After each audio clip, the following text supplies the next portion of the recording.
Myles, why don't you introduce yourself to the audience? You've not been on the Killstream before. I have not. My name is Myles Poland. I'm the host of the Godcast, available at therightstuff.biz every Sunday. Usually we put the podcast out around noon. We are a Christian mission dedicated to evangelizing the dissident right, whether that be the alt-right, white nationalists, neo-Nazis, neo-Confederates, you name the game. We are more than willing to bring the gospel. We are the only group of people on the planet actually bringing the gospel to these groups of individuals explicitly.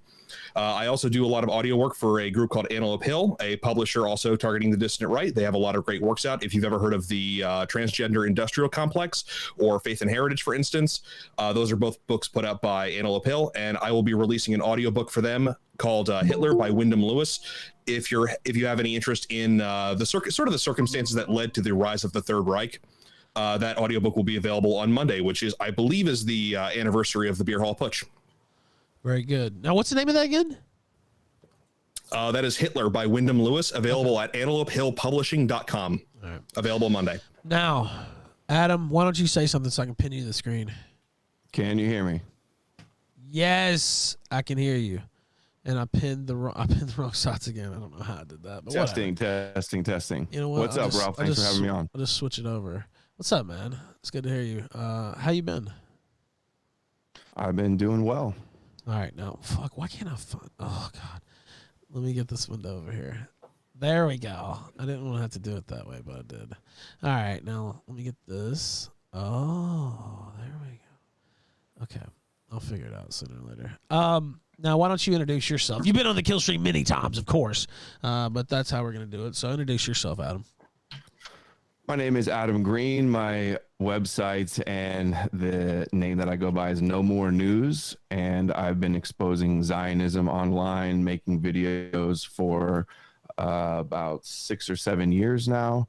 This is going to be my third and a half blood sports debate that I'm excited for, and I'm going to be taking the side that Christianity is not only false and a delusion, but a subversive deception tonight.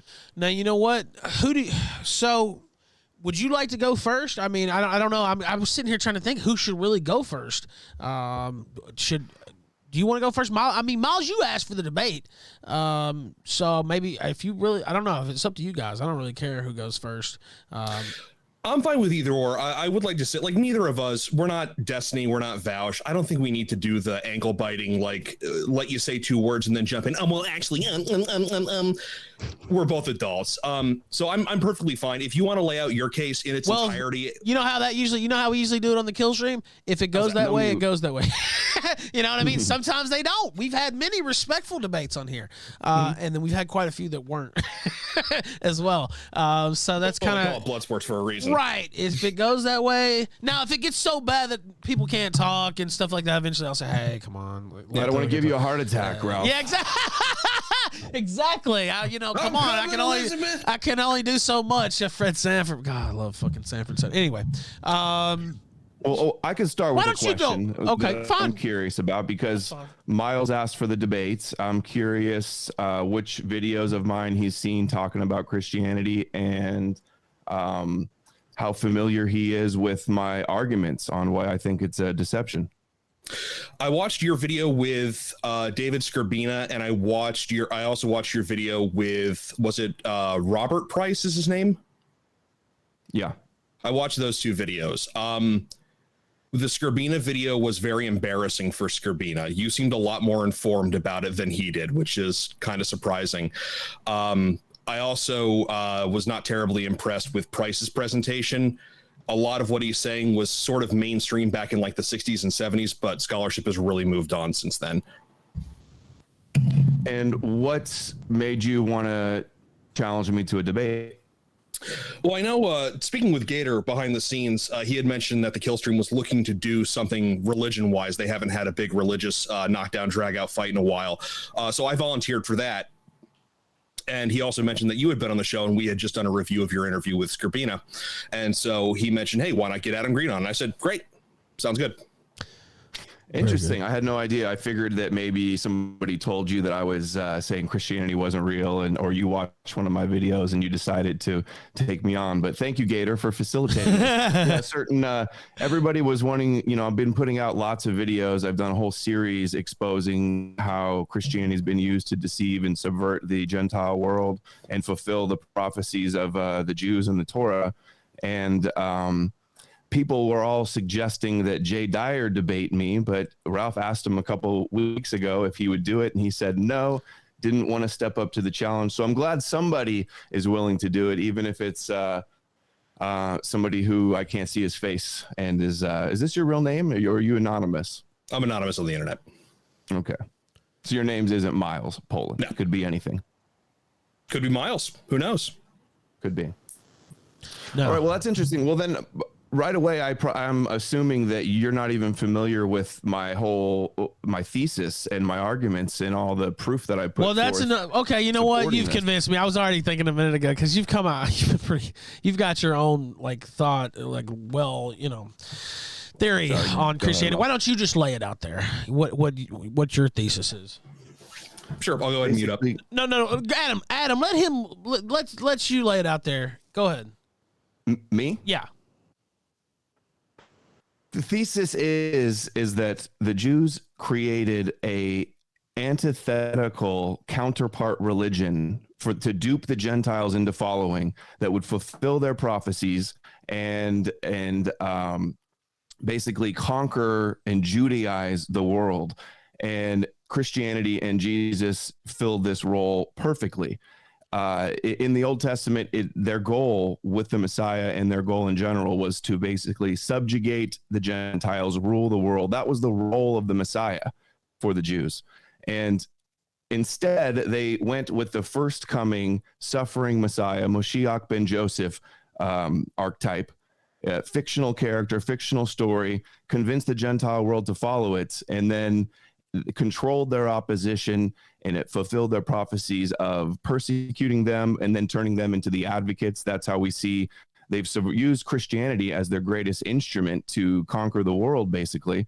And even the top rabbis in Judaism, Maimonides, says this, that Christianity is the fulfillment of prophecy. It's preparing the world for the Messianic age. We can see with the hundreds of millions of Zionists, who is the greatest ally to the Jews and to Israel, fighting their wars, sending them weapons, believing that they're chosen by God, that they're God's special children, that we're blessed if we bless them and cursed if we curse them. Our politicians are going and bowing down to their walls. It's pretty apparent that Christianity is the weapon, the instrument that the Jews have used to seize power from the Gentile world. And I've gone way deep into it, showing Jews bragging about this, revealing bits and parts of their esoteric secrets. Some of it comes from the Kabbalah, some of it the Torah decoded, some of it in the Talmud. And I've been studying what Messianic Jews have been saying, and they're basically revealing it. And ultimately, Christians are just a spin-off, controlled opposition, antithetical Jewish sect that is used to subvert us and used to fulfill their prophecies. You're like the Washington Generals to the Harlem Globetrotters. Exactly. I've used that analogy before. Really? Because that was the first one that I actually didn't hear you use that, but that was the first thing that came to my mind, honestly. I know you're a basketball fan. It's like the Hegelian dialectic, the problem, reaction, solution, the obvious controlled opposition. That kills me that we both thought. All right, go independently. Go ahead. Now go ahead. Do you have more to say, Adam, or was that the end of your? I do. Okay, go ahead. Go ahead. Continue. Go ahead. Dying to respond. Well, if you want to lay out your complete case, by all means, I'll be more than happy to respond to it. However we want to play this. Yeah, that's fine. Go ahead and go deeper. Well, I've got a playlist. I'll pin it back to the top of my Twitter with maybe like 10 or more videos outlining all of this stuff, going in depth, showing the source material, showing all the clips. Like I just posted a clip last night of an Orthodox rabbi basically saying that Christianity is a good thing and that it has spread the Torah around the world. It has made the world look to the Jews towards salvation. And then, because Ralph titled the debate, "Is it subversive or is it sacred?" They've conquered the world, Judaized the world. It's like a Jewish cult has taken over the world, even with Islam and with Christians and the Jews, the originators of it. And all the religious motivated wars among many times fellow European people killing each other over disagreements on interpretation, the subversive tenets of Christianity, like love your enemy, pray for your persecutors, the idea of giving away your belongings and following Jesus, and kind of valuing like poverty and almost weakness and self-deprecation and martyrdom. It teaches in the New Testament to follow the Jewish Messiah, the King of the Jews, and even over your own children. Put Jesus over your own family. And that's just it's got the whole world worshiping essentially a Jewish superhero, Miracle Man. Now, Myles, would you like to respond? Sure. So would you agree in David Scribina's response to an article on Countercurrents, he laid out the case that his Jesus myth theory is based upon a quote unquote lack of evidence. So he laid it out, lack of evidence, or if Jesus existed, we should have evidence. We have no evidence. Ergo, it was made up, and ergo, it's a conspiracy. Do you agree with that? Well, I wouldn't say it's a conspiracy just because of it's a lack of evidence, and I haven't read that article. But is there a lack of evidence? I'd say absolutely. The Gospels are not reliable. They're anonymous, uncritical, not dated, not sourced with the method of their sourcing. It's just miraculous, like basically theological advocacy. And then the external documents referring to Jesus, there's nothing until many decades later with Tacitus and like, what is it? The 110s, 114, 15, something like that. I mean, that's almost, it's over 115 years after Jesus was born. These are not eyewitness. In what we would expect if the Son of God was really walking the earth and doing these miracles is that there would be writings about this everywhere. How did God not find a way to better express his message than gospels written decades later by people who weren't even eyewitnesses, and nobody else noticed? It's just there is a lack of evidence. Scholars have recognized this. Okay. Are you familiar at all with Pompeii and Pompeii's destruction at all? Are we going to do the argument like, oh, there's more evidence for Jesus than Homer or Pompey or Caesar? Because that's just a false equivocation.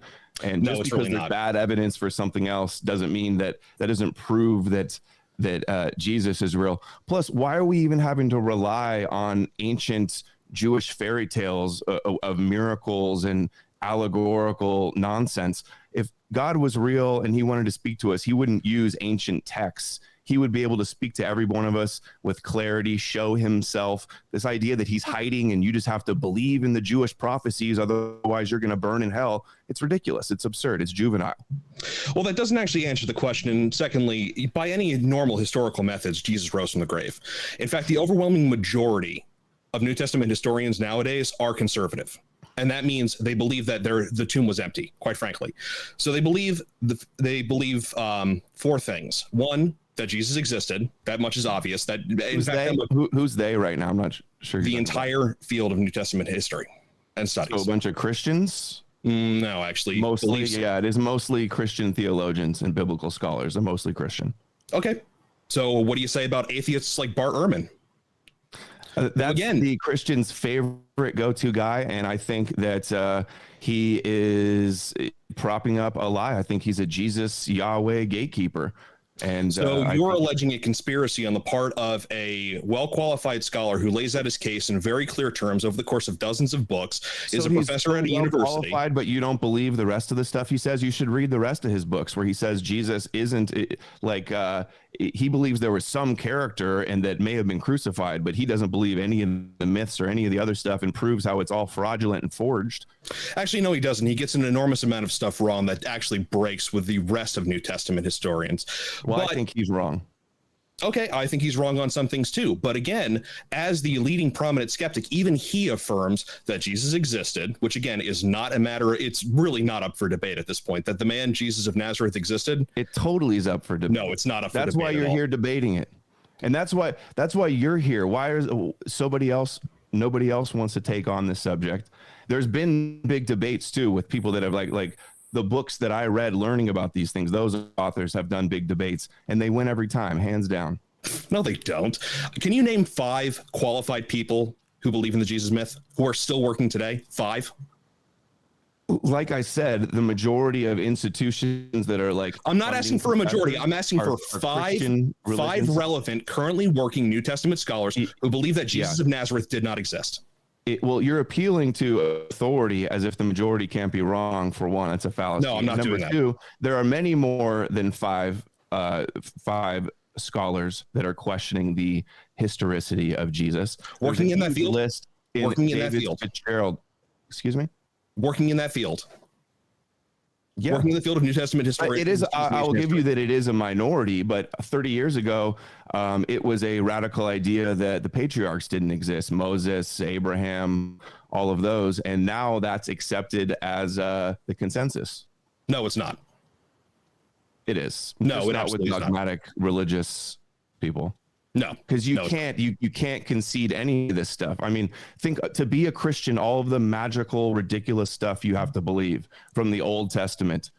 Do you believe in Yom Kippur and Passover and the Exodus? Yeah, absolutely. You believe Moses threw down his staff and it literally turned to a snake? Yes, absolutely. You believe that Adam and Eve was created from the rib of Adam, and that childbirth is painful because she ate from the apple and talking snakes. You just believe every word of it literally? Well, it's a fruit, not an apple. So have you read the Bible, Adam? No, have you read the Bible? Yeah. I don't think you have. It's commonly known. I know the Bible doesn't specifically say apple, but that's how it's commonly known. But yes, I do believe that. I do believe in the creation story in Genesis. It's hard to even take you serious, like believing all this stuff. You think that God just made Adam 6,000 years ago, just materialized out of thin air like a Marvel comic book movie or something? Well, I don't think it was 6,000 years ago. But again, I'm asking you to name 5 scholars, just 5. I'll tell you what, I'll give you Richard Carrier and I'll give you Robert Price. So that's 3 scholars. The number is irrelevant. The rest of the scholars mostly are Christian, and they'll lose their jobs if they question this thing. I've read books with it chapter after chapter going into this whole issue with this line of reasoning. And you've read books by non-experts who have terrible, awful arguments. I tore your interview with David Scorbino to shreds. Yes, I absolutely did. Retard and idiot every time. Yes, I absolutely did, because a retarded fucking idiot. How do you say that there is only late evidence? Great argument. 300s. How do you explain this to me, Adam? How do you say that? Wait, I thought you said it was going to be polite. Only late evidence for Jesus, and then admit later in the interview that, oh yeah, they have fragments from 67 AD, and not torpedo your own case? How do you make that case and not come off like a retard? Is this something that I even said? No, this is something that Scorbina said. Well, how long ago did I do that interview? I don't remember what he said. It was earlier in the year. I talked to him one time. I'm not asking you to justify him. I'm asking my videos. Like, are you debating Scorbina or are you debating me? Oh, I'd love to debate Scorbina. That would be great. You're so cucked to a Jewish religion. You believe Zion is the Holy Land. You think you're the new Israel. You think you've got the new covenant. You realize that when you think you have the new covenant and you're chosen now, that you're validating the old covenant and like elevating them to a divine status in a way. And this has been the secret to their power in the West. No, I don't buy that at all, because you cannot establish a causal link between current Jewish power and any sort of conspiracy from the 1st century AD. You simply cannot. In fact, the evidence. You agree that that Christianity has been highly co-opted or hijacked or subverted by Jewish power now? Name one organization on the face of this planet that hasn't. You've got like North Korea and Iran. Those are your counter arguments. Sounds like it failed to me. Sounds like it failed. Is this God's plan for the Jews to subvert and take over his church? Is this all going? Is Jesus just waiting up in the clouds, waiting till the Jews take over and the temple is built and Armageddon comes and he's going to swoop in? And do you think Jesus is going to float down from the clouds in a robe of blood with a sword? Is like that's really what you think is going to happen during the apocalypse? Yes, absolutely. Adam, you're not giving me any reason not to believe any of the things I believe. You're just not. You're insisting that there's a conspiracy, and I've yet to hear a single case. You sound? I hear how crazy you sound ignoring evidence. Harry Potter, somebody's going to float down from the sky, a magical a magical martyr Jew is going to fly down from the clouds. You don't think that sounds crazy at all? Your personal incredulity is not an argument. I'm sorry, it's not. I can sit here and reference scholars. I can make quotes all day. And I'm asking you to name reference a scholar that justifies believing that somebody's going to float down from a cloud. Again, your personal incredulity is not an argument, Adam. If you want to start laying out your case with actual facts, name me the first person. Where do we have? You're acting like I haven't laid out the case. I've done like 15 videos and you haven't seen any of them. You don't even know the arguments at all. Well, do it here. I'm not part of your personal fan club. Do it here. All right. I'll be more than happy to lay out the case over and over again as far as I have. Listen to this. Yahweh is a jealous God. He wants to destroy all the other gods. Christianity fulfilled that for the Jews. Got the Gentiles, the pagan world, to abandon their history, their cultures, and replace it. Now they're worshiping fictional Jewish patriarchs. You don't see how Jews have boasted about this, how they've conquered us via this theology, and you're just in denial. I'm trying to sound the alarm and wake people up. I mean, is it not obvious the vast majority of Christianity is complete servants of the Jews? They're helping them fulfill all of their end times agenda. The reason that there's an Israel and Jews have such power is because of Christianity. So, I mean, I don't see how you think that the solution, the solution isn't going to be what caused the problem in the first place. Well, first of all, you haven't done what I asked. You haven't laid out an early case for any sort of conspiracy. You haven't. In fact, you referenced Moses Maimonides earlier in your opening statement. Do you know when he wrote? Absolutely, yeah, 1200. The 1200s. You are saying that there is no early attestation for the historical Jesus. We have gospel records, fragments that go back to 67 AD, 34 years after the crucifixion. Yes, we absolutely do. Where's your proof for that? How small is the fragment? One word? I have no idea. Let me go ahead and find that, actually. But we do have the Codex Sinaiticus, which is 300 AD. 350, yeah, that does a lot of good. 300. Oh, it does a lot of good, actually. No, actually, that's sad that you think that's good evidence. Something that happened 300 years after the fact. Well, here's the fun fact. Why is God hiding anyway? What is this idea that just believe in the scapegoat atonement blood magic sacrifice, otherwise you're going to burn in hell? You don't see how that's fear-based mind control? They taught you to have obedience to the Yahweh, the God of Israel, that chose the Jews and had horrendous things to say about the Gentiles. And now that's the God you want to worship. And what's with wanting to worship a Jewish God or any God to begin with? What kind of slave are you where you want to bow down to some God and love a God that will burn you in hell if you don't want to worship him? Let's go ahead and answer one of those objections at a time. No, we have very early evidence for Christ. Again, we have fragments from 67 AD. That is the earliest fragment. We have later fragments. Evidence. No, we have the entire require extraordinary evidence. Wrong. Oh, I love it when atheists say that. That's a fucking stupid thing to say. No, winning the lottery is an extraordinary event. What kind of extraordinary evidence would you demand? People win the lottery every day. People don't walk on water every day. Is it ordinary? Born by winning the lottery ordinary? If you won the lottery, would that be ordinary? Back from the dead every day. Hold on. Would that be ordinary? In blood magic, you believe in Yom Kippur, you believe in Passover. You might as well just be a Jew. You're like a quasi-Jew, and yet you hate the Jews, and you don't even see that you're their dupe. No. Actually, the Jewish conspiracy can be dated to a very specific point back in the 1800s with the Schofield Reference Bible and the beginning of the Torah. With dispensationalism. Yes, it dates back to dispensationalism. I will make your case for you from dispensationalism. Zionism, it was the plan all along. First, do you have any early documentation to prove that from, say, the 2nd century AD? Anything. To prove what? I missed what you were saying. Do you have any documentation to prove that it was a known conspiracy? Do you have any personal letters of rabbis saying, "Oh, we got the goyim now. We're creating a savior. We're doing this." Personal correspondence, writings from, say, historians. The Jews that would have known this would have only been the top insider initiated Kabbalists. And this would you do realize that Kabbalah got started several hundred years after Christ, right? You realize that the oral law was before the time of Christianity. That's the esoteric secret teachings of the Torah. So it's basically that many of the teachings that were written down, even in the Talmud in the 600, could have preceded that by hundreds of years. Do you have any evidence for that? Because I can point you to the, I just gave the logical evidence. No, you didn't. You said that you made a logical fallacy. Post hoc ergo propter hoc. After this, therefore, because of this. You are asserting the existence of an oral tradition. It doesn't exist. In fact, if we go to the Middle Ages, where a lot of this hold up. Paul the Pharisee talked about the oral tradition. Sorry.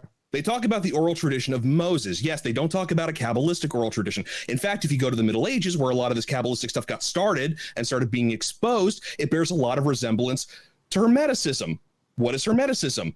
That was ancient Egyptian blood magic. And that's when that stuff starts coming in. You start seeing that more and more often in Europe. And you see the Jews start to incorporate it. And the influence is one way. It's from Hermeticism on to Judaism, not the other way around. Do you think that that the Torah was dictated to Moses from God on Mount Sinai? I think portions of it were. Portions of it. So you agree with the rabbis then? Yes. You and the rabbis, you see, you're so similar. You want the same thing. You want the chosen one from the Hebrew Torah to rule the whole world. Yes, I want Jesus to David. rule. That's what you want. You want a Jew to rule the world. I did a review of a Christian Zionist book about that. That is essentially what you're endorsing here. And you don't see how that's how you've been caught up in the Judeo paradigm. No, I can untangle this for you if you'd like. The trouble is you're confusing the modern state of Israel, Palestine, with biblical Israel. When the New Testament talks about Israel, it's not talking about the Jews. It's talking about the body of believers. And that has always been the case in the Bible. In fact, the person who sent the most Jews to hell is God. The 10 tribes, they were scattered to the winds. So a lot of people think they made it into Europe and the Middle East, et cetera, and so forth. But that's a discussion for another time. You had two tribes. Identity, are you? No, I'm not. God, no. Good. Yeah, they're a bunch of crazies. But no, that's... Most of the tribes of Israel did not make it back after the Babylonian exile. In fact, there was a civil war in Israel where they broke into those loyal to Yahweh and those who started worshiping other gods. And it was a 10-2 split, Israel and Judah. This is listed in the Bible. You have... It's sad that you're so infatuated with this most likely fictitious history of the Jews. It's sad that you can't actually counter any of these arguments by actually establishing that it's fictional, Adam. You're asserting that it's fictional. Well, and you're cutting me off when I start to make my points. Lack of archaeological proof for all the claims in the Old Testament, and there's many contradictions and problems and anachronisms in the Old Testament as well. Interesting. So, I mean, you don't the name burden any. of proof is on you. Like, you really think? What's your proof that a snake really, that a staff really turned to a snake, or a woman, Lot's wife, turned to a pillar of salt? Do you believe that literally happened too? A human could turn into a pillar of salt? Yes, absolutely. The God who created. I can't do anything with this guy. Adam, your personal incredulity is not an argument. Do you want to lay out your actual documented case for how Jews duped Christianity from the first century? Do you want to lay out some evidence, some writings? Like I said, I have.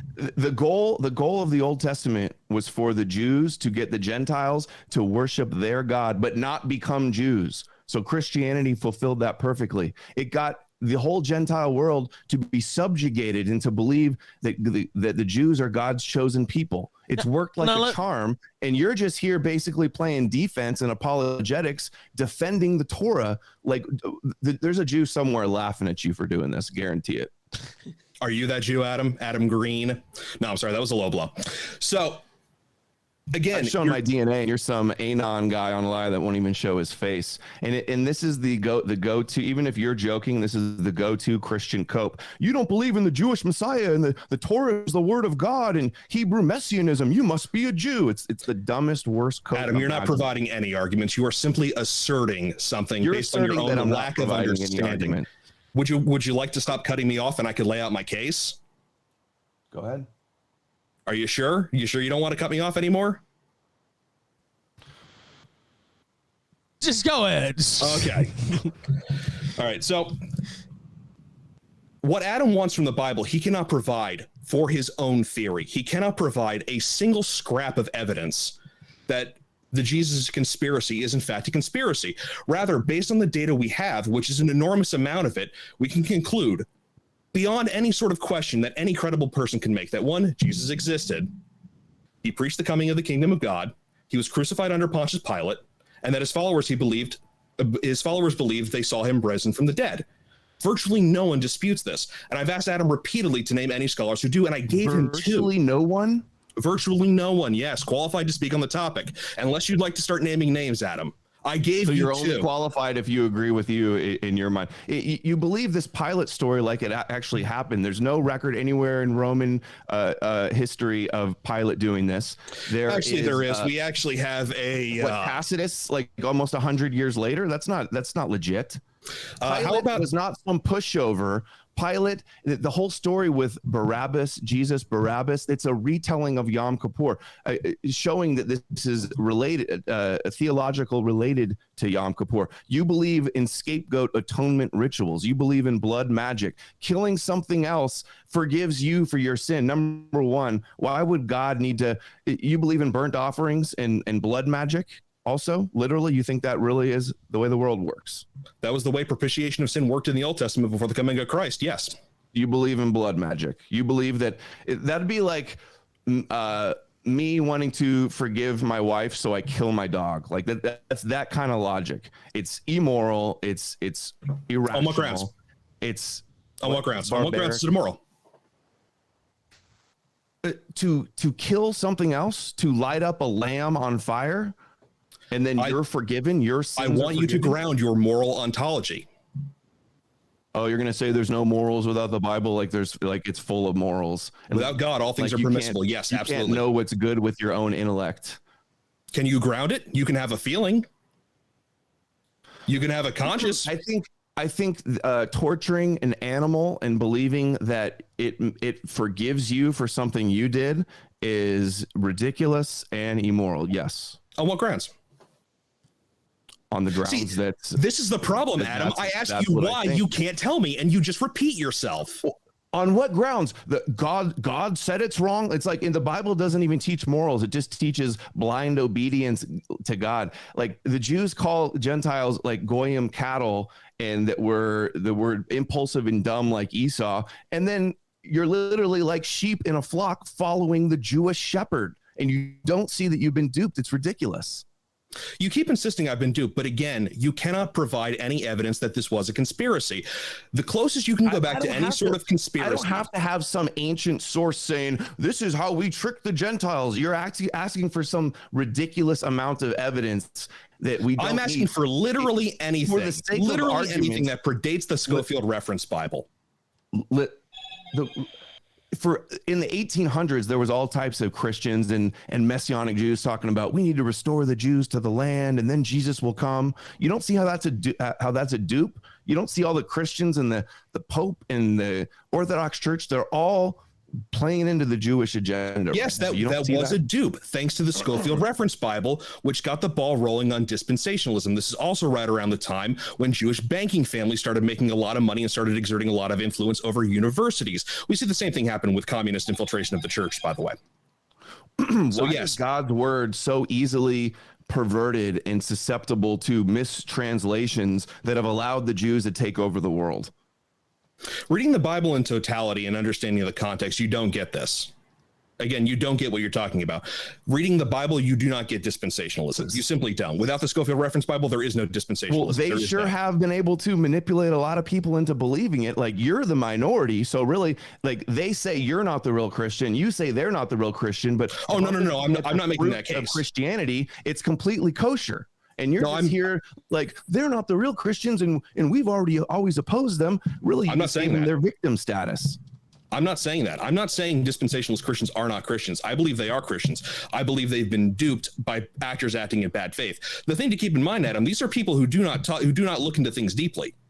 The Bible rightly calls Jesus' followers sheep. They need a shepherd, and it's the duty. Why would they have a gospel that? Hold on, say that again. Sheep, shepherd. You really are saying that we're all like sheep? I'm saying yes. That most people are followers, and they do need good leaders. I don't buy into this bullshit libertarian argument where every man's an island unto himself. That's a load of nonsense. They gave you your leader, the Messiah that was supposed to conquer the Gentiles because they rejected him. Now you worship that God, and you still don't see how it was a trick. They got you worshiping their God and their Jewish messianism, and that their Torah is the word of God. The Torah, yes. You're the Talmud, no. conquered. You're theologically conquered. Again, you have not given me any reason to not believe what I believe. You simply have not. You keep asserting that this is a conspiracy. I'm asking you to provide the same level of evidence for the existence of a conspiracy that you are asking the Bible and ancient archaeology to provide for the existence of Jesus Christ. That's it. In fact, I'm asking you for less than you ask of the Bible. I can point you to textual traditions that date to within 6 months of the crucifixion. 6 months. No, you can't. Yes, I absolutely can. No, Paul's writings are the oldest, and that was decades after. About 40 AD. About 40. I see more like mid 50s to the 60s.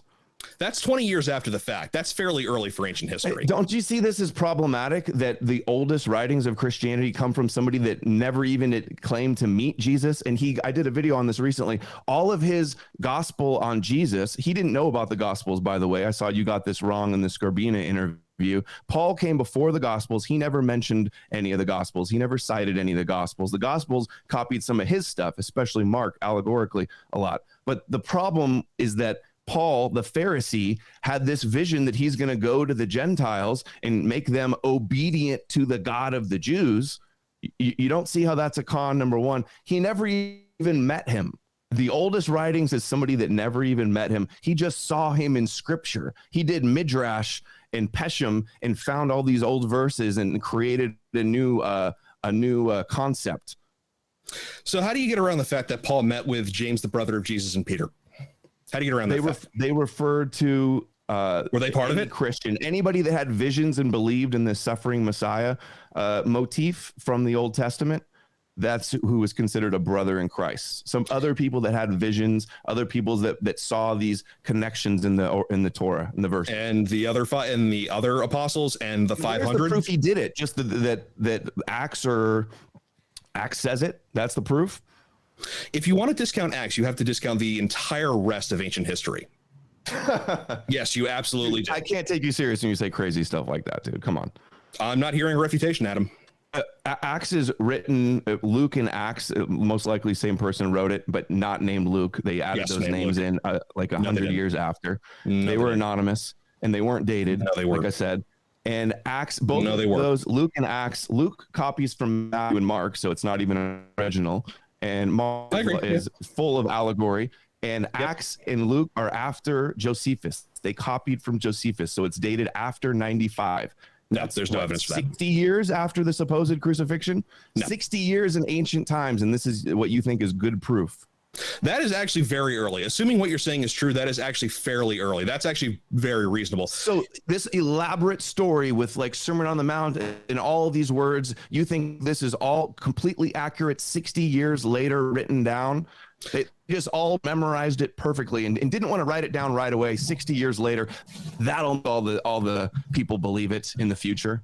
Well, first of all, evidence. First of all, again, I conceded the point to make a certain point that 60 years isn't that long when it comes to ancient history.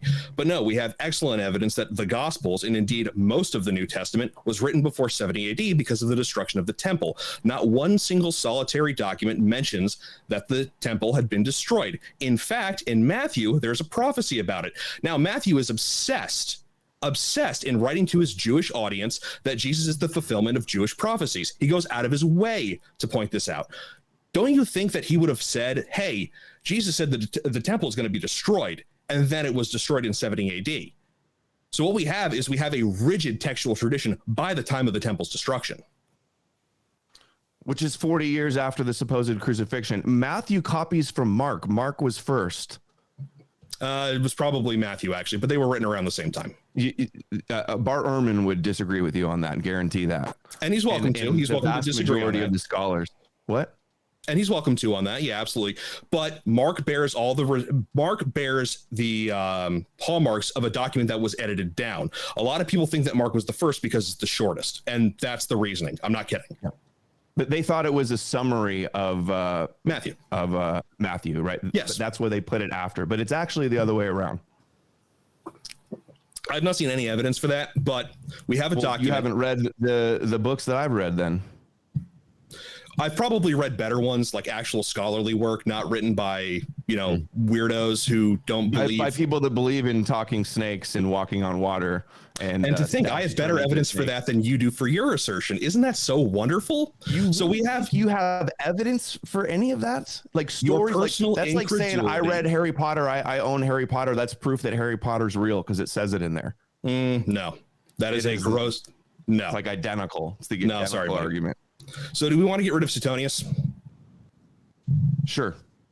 All of Suetonius gone. Herodotus gone.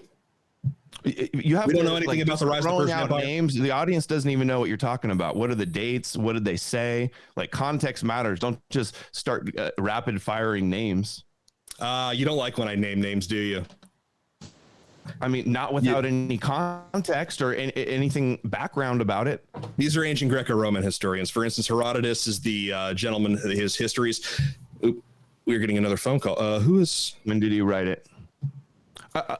I feel like the panel hasn't talked at all. Ralph, you be doing? Yeah, okay? well, I mean, I was just letting you guys go because it got really fire there for a minute. Now, I did have a question for you, Adam, and I was going to ask, like, as far as the, Jews being the ones behind Christianity, there's a lot of recorded history about the organization of Christianity, the disputes, the councils, schisms, and all this. Now, how did how were the Jews involved with this, all throughout that time, or is that not what you're saying, basically? Well, I don't know for sure on that, but to speculate, the Jews there's always been Messianic Jews that have been influencing Christianity in certain ways. There was like the Jesuits that came in and did that as well. There was even Kabbalah Christians that would influence, but really it's like they kind of started it. They started this controlled opposition cult and they got the ball rolling. Right, and once it picked up, it kind of took on a life of its own to a degree, but then they always had it planned. It was always embedded, the Trojan horse, for them to be able to subvert it at the right time. You're saying sorry, go ahead, finish your thought. I didn't mean when the time of the Gentiles is fulfilled, which is what Luke says. Are you happy that our time is going to be fulfilled? Do you think that's going to be good for us when Edom is destroyed and Armageddon comes? It's like a death cult, hoping for the end of the world. I don't know about a death cult, considering we can look forward to eternal life. So that's kind of the opposite of a death cult. I mean, that's what you believe. That's what you can't. You don't have proof of that. And again, it's like you're controlled by fear. You believe in the Jewish fairy tales because you're scared of going to hell. Were you raised Christian? I was not. I was an atheist until I was 20. And what made you convert? The basis of the evidence. I took a look at what the Gospels had to say. I compared them to other historical sources, and the gospel came up on top. None of the arguments against Christianity hold any water. They simply don't. Again, you cannot provide the evidence. That's like a blanket assertion. I could say there's absolutely no good proof that Jesus is real or God is real or the Bible's real. That's what you've been saying, and that's what you've been asserting, and it's what you can't prove. Well, I'm giving reasons for that because it's happened. It was written down decades after, and it's impossible nonsense in there. Like all the miracles in the new. What's more likely, that they made up mythical stories, or that all this stuff really happened? All this stuff really happened. Yes, absolutely. Again, Adam, if your personal immortality is not an argument. You needed a shepherd, I think. All right, Now, let me read some of these super chats because I saw a few come in. Let me go through Gator's here as well. Gator, you can ask a question too if you want to contemplate a question while I read some of these. Let's see. Yeah, sure. All right, good. All right, let me read this. King Porgy, what was I just saying? I earlier? I don't know what that is. That was way earlier before. Then he says, the Zimmer haircut, I got that one. Let's see. John Gilbani says, Ralph, have you lost weight? LOL. Yes, I've lost 25 pounds. I did the check-in earlier today on Twitter. I got back down.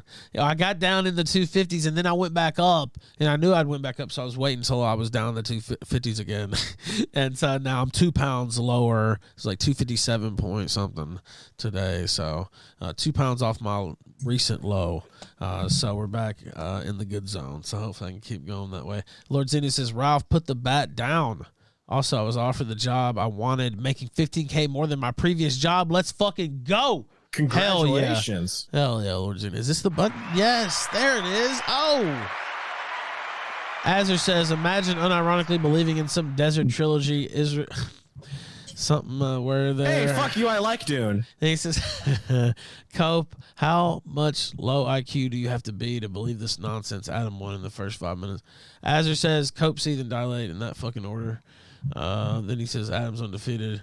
Jack Dark put the sticker up with the Odysee guy pissing on YouTube, which is hilarious that they made that a sticker here on Odysee, and I fully support that.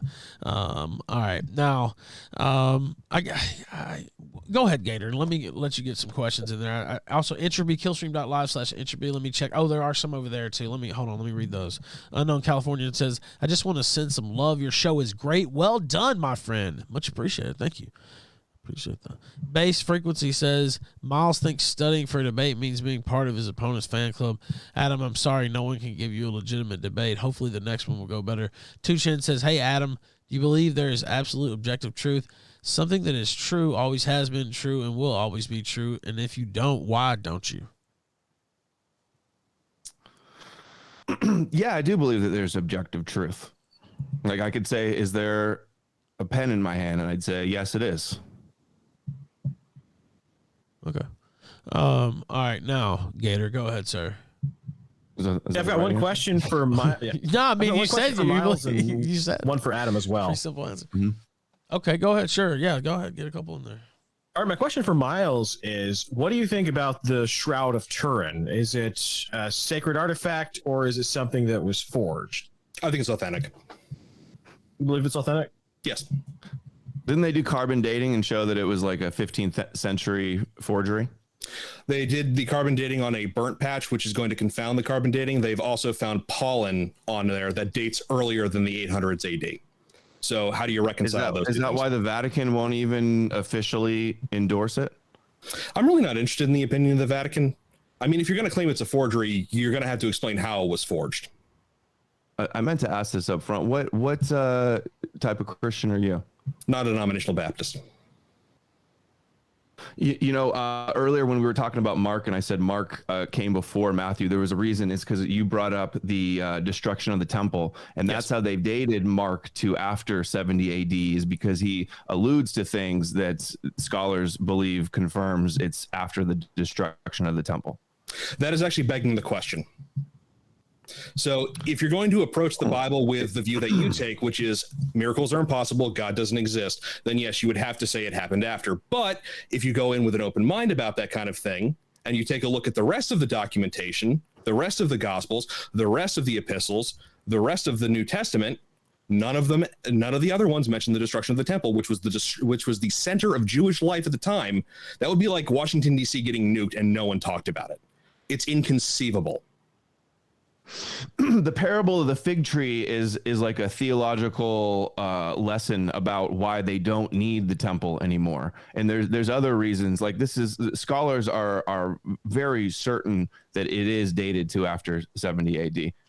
So this idea that we have to have faith in prophecy from ancient books, and that this is how God reveals himself with writing things down and them being fulfilled. Like, why doesn't he just come and show himself to everybody, and there wouldn't be all this disagreement, there wouldn't be this misinterpretations, there wouldn't be thousands of denominations?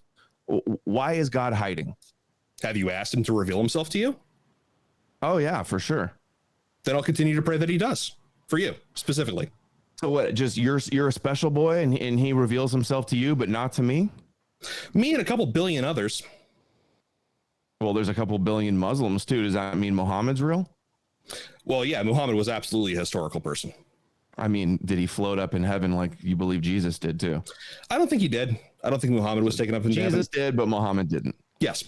I bet you if you were raised in an Islamic country, you would believe that the other way around. I was raised irreligious, so that kind of shoots your argument in the foot, doesn't it, Adam? You're still raised in I'm sure you knew some Christians or were around Christians. There's a lot of Christians in our country, and that's why we're the biggest Shabbos Goyim state to Not Israel. Really. Actually, the overwhelming majority of my friends were Zionism without Christianity. There would be no Christian Zionism without dispensationalism, which again came out in the 1800s. And there would be no dispensationalism without Christianity. It is the mechanism of their control. There's no denying it.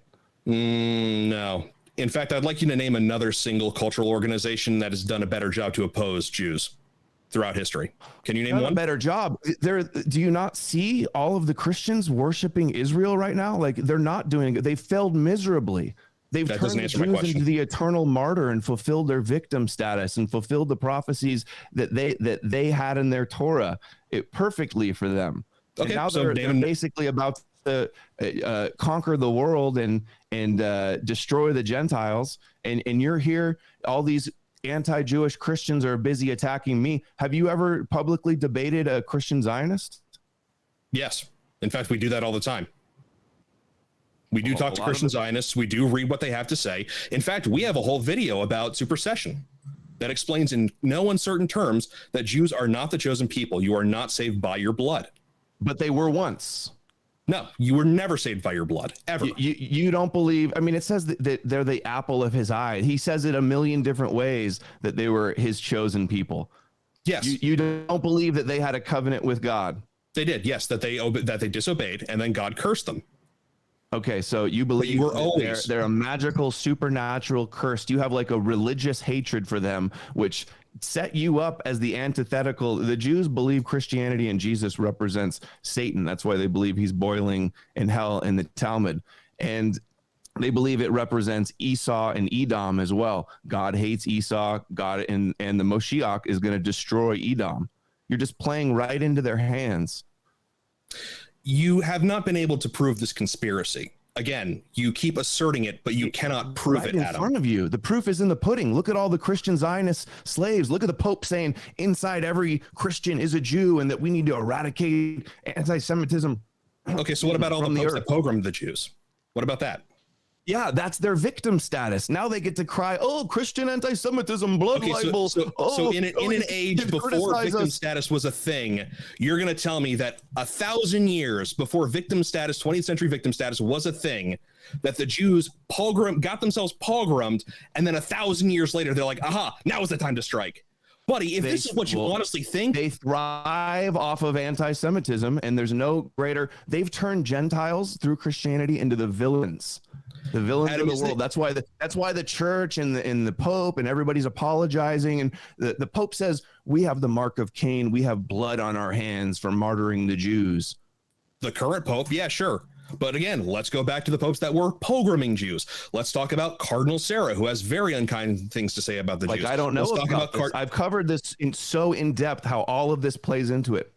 At first, Edom or Esau, which is Christianity, was to persecute them. And then that makes them suffer and atone, and they can have redemption and go back to the land. It culminated in their Holocaust narrative. And then now they turn the persecutory agent Esau into they have a reconciliation, and then he becomes the advocate. Oh man, I got something stuck in my throat bad. Yeah, go ahead, take a break, man. Go get you some water and stuff. Or if you got some there, get a drink. Yeah. I got it. Good deal. Yeah. And you're going to assert this for which you have no actual evidence. You're just kind of pulling this out of your ass, post hoc ergo propter hoc, and you're going to assert this, but you're somehow going to say that first century documentation from the Gospels, the Church Fathers, early attestation, early testimony from 6 months after the resurrection, you're going to say that just somehow doesn't count, right? There's no 6 months after that. That's not true. And yes, it absolutely is. Deception and secrecy, it pervades the Judaism towards the Gentiles. How Jacob wore Esau's skin to deceive his father. They're all about deceiving the Gentiles. They're all about the secret of Yom Kippur. Have you heard the secret interpretation of Yom Kippur? Lay it on me. They offer the goat to Satan. They offer the goat to Satan, to Azazel, to scapegoat their sins onto the Gentiles. This is a metaphorical representation for what they did with Christianity. To subjugate the other side, they gave an offering to subvert us. And do you have any early evidence for this that says this is what we're doing? This is the plan, boys? You think that they're that dumb that they're all about secrecy and oral law and passing things down and not revealing their secrets to the Gentiles. And you're acting like, oh, you haven't found the smoking gun document where they lay out their whole plot. Like what you're asking for is just so the lack of evidence is evidence. Have I got that right?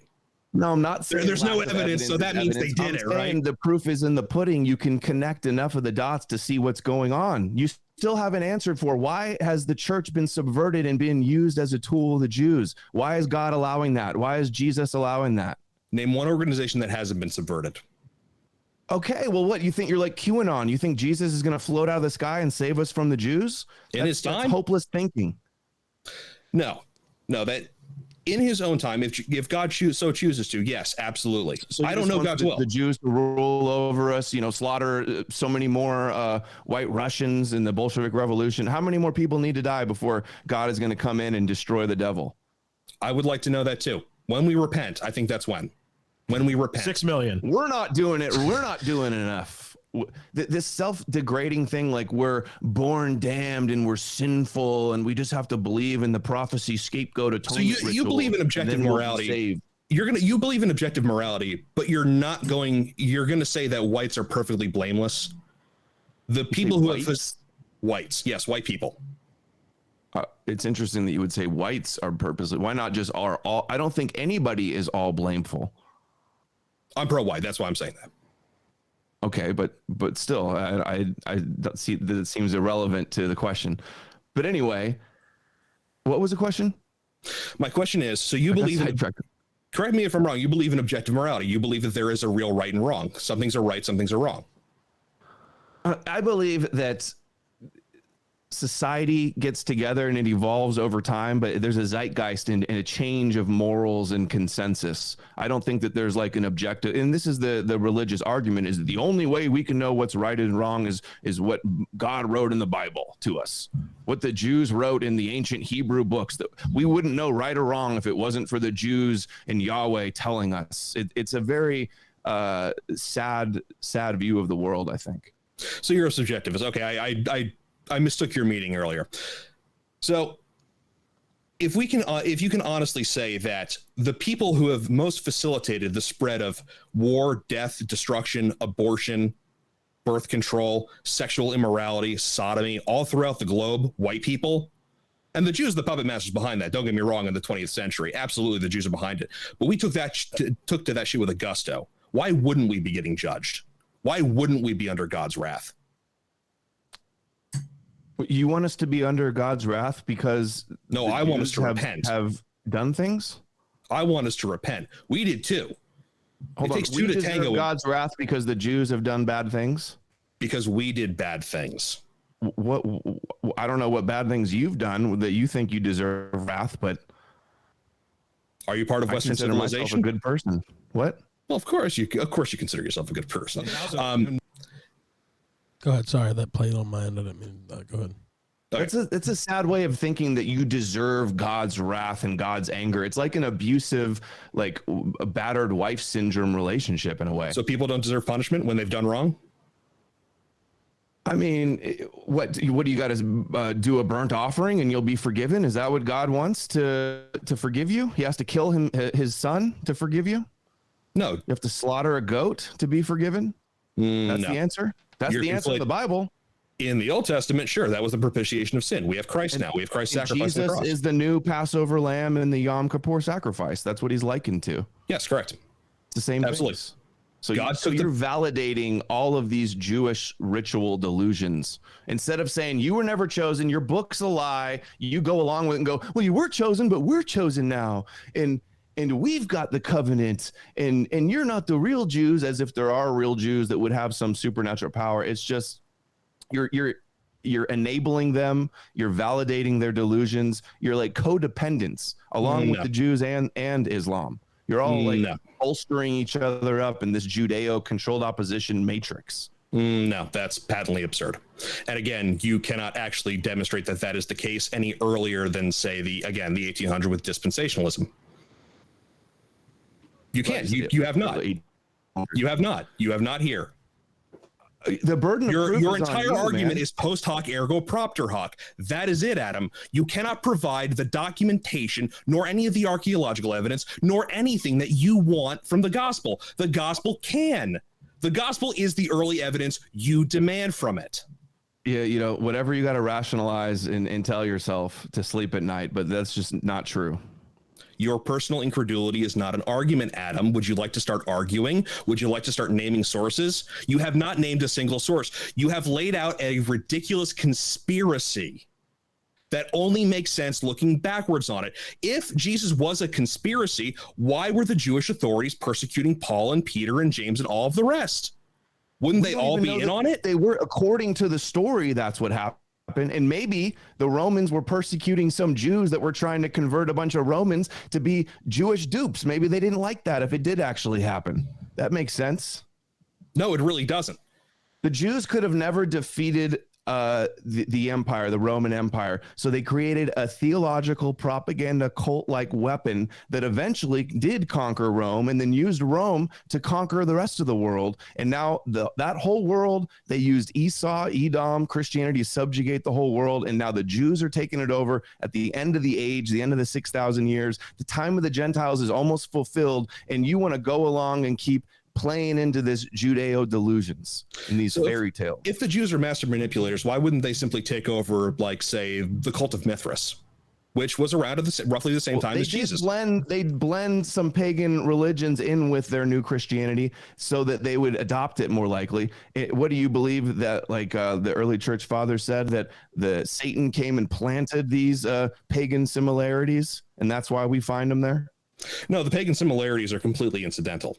Like, you would have to believe that Abraham Lincoln and JFK are the same person in order to buy into these similarities. They are entirely incidental. Only a Christian would deny some of the parallels. They're apparent. They're not real. They're incidental. You can't concede any little point. You have to say, yes, I believe every cross of every T, the staff, the salt, the snake, all of it. Because if you admit one of it's not true, your whole thing crumbles to the ground. So you're really locked in a dogmatic prison, a Judeo. The difference is I can support it, Adam. The difference is I can support it, and you haven't answered my question. So if the Jews were going to subvert, the Roman Empire, why wouldn't they do what they do now, which is subvert an already existing institution? Why wouldn't they take over, say, the cult of Jupiter? With Christianity. They created Christianity. So they created a Messiah to the big buff Gentile soldiers, the Romans. They created a Messiah that was killed by Romans. Have I got that right? Well, it was also blame the Jews. So they created a Messiah that makes no sense in Judaism. The bait to get the anti-Jewish Romans to adopt it. So they created a Messiah that makes no sense in Judaism. A dying and rising Messiah makes no sense in Judaism. It does make sense in Judaism. No, none whatsoever. Absolutely not. The suffering Messiah of Isaiah 53, the one that is pierced in Daniel 9 or Zechariah 10. The conception of the Jewish Messiah in the first century was as a military hero who would defeat Rome in battle, not and one that's that what would you worship now. And just because they rejected him, you worship and you don't see how you've been duped. The idea of two messiahs, Moshiach ben Joseph and Moshiach ben David, precedes Christianity. Yes, and the Messiah was going to be a military figure. You've fallen for the first. They couldn't fake a military figure, but they could fake a dying Messiah that nobody noticed and wrote about, and that's the one they got you worshiping. Except all of the early attestation that, again, it goes back to the time of Jesus, the Q document. That's potentially hypothetical. There's no proof of the Q document. That's purely hypothetical, and I've seen great arguments that it's not needed. Q refers to a number of different things that there were very obviously earlier sources that the Gospels were drawing on. That much is obvious. It's quoted. Paul in 1 Corinthians quotes an early creedal statement that, again, scholars date back to 6 months after the cross. It's completely hypothetical, and scholars dating something to 6 months on the cross are obviously Christians that are trying to find some proof that isn't there. Bart Ehrman, he dates it within 6 months. Some conservative Christians date it within 1 to 2 years. Multi-millionaire gatekeeper that is put on CNN and Bill Mayer and stuff. He's made so much money off these books. For him to concede that actually he was wrong would be destroy his career in a way. And he's got friends. There's a whole thing. There's many of the mythicists that call him out. You know, he's scared. He backed down of a $10,000 offered debate to debate Richard Carrier on this. Richard Carrier is a joke in New Testament history studies. Richard Carrier's methodology is so bad that if Richard Carrier wrote about Richard Carrier and read about Richard Carrier, he would have to deny the existence of Richard Carrier. That is how absurd his standard is. You're just making just like blanket assertions. No, I'm telling you. Read his book. You read like his 1,000-page book, Historicity of Jesus. I'm familiar with it. I'm also familiar with the scholarship surrounding that. Read it.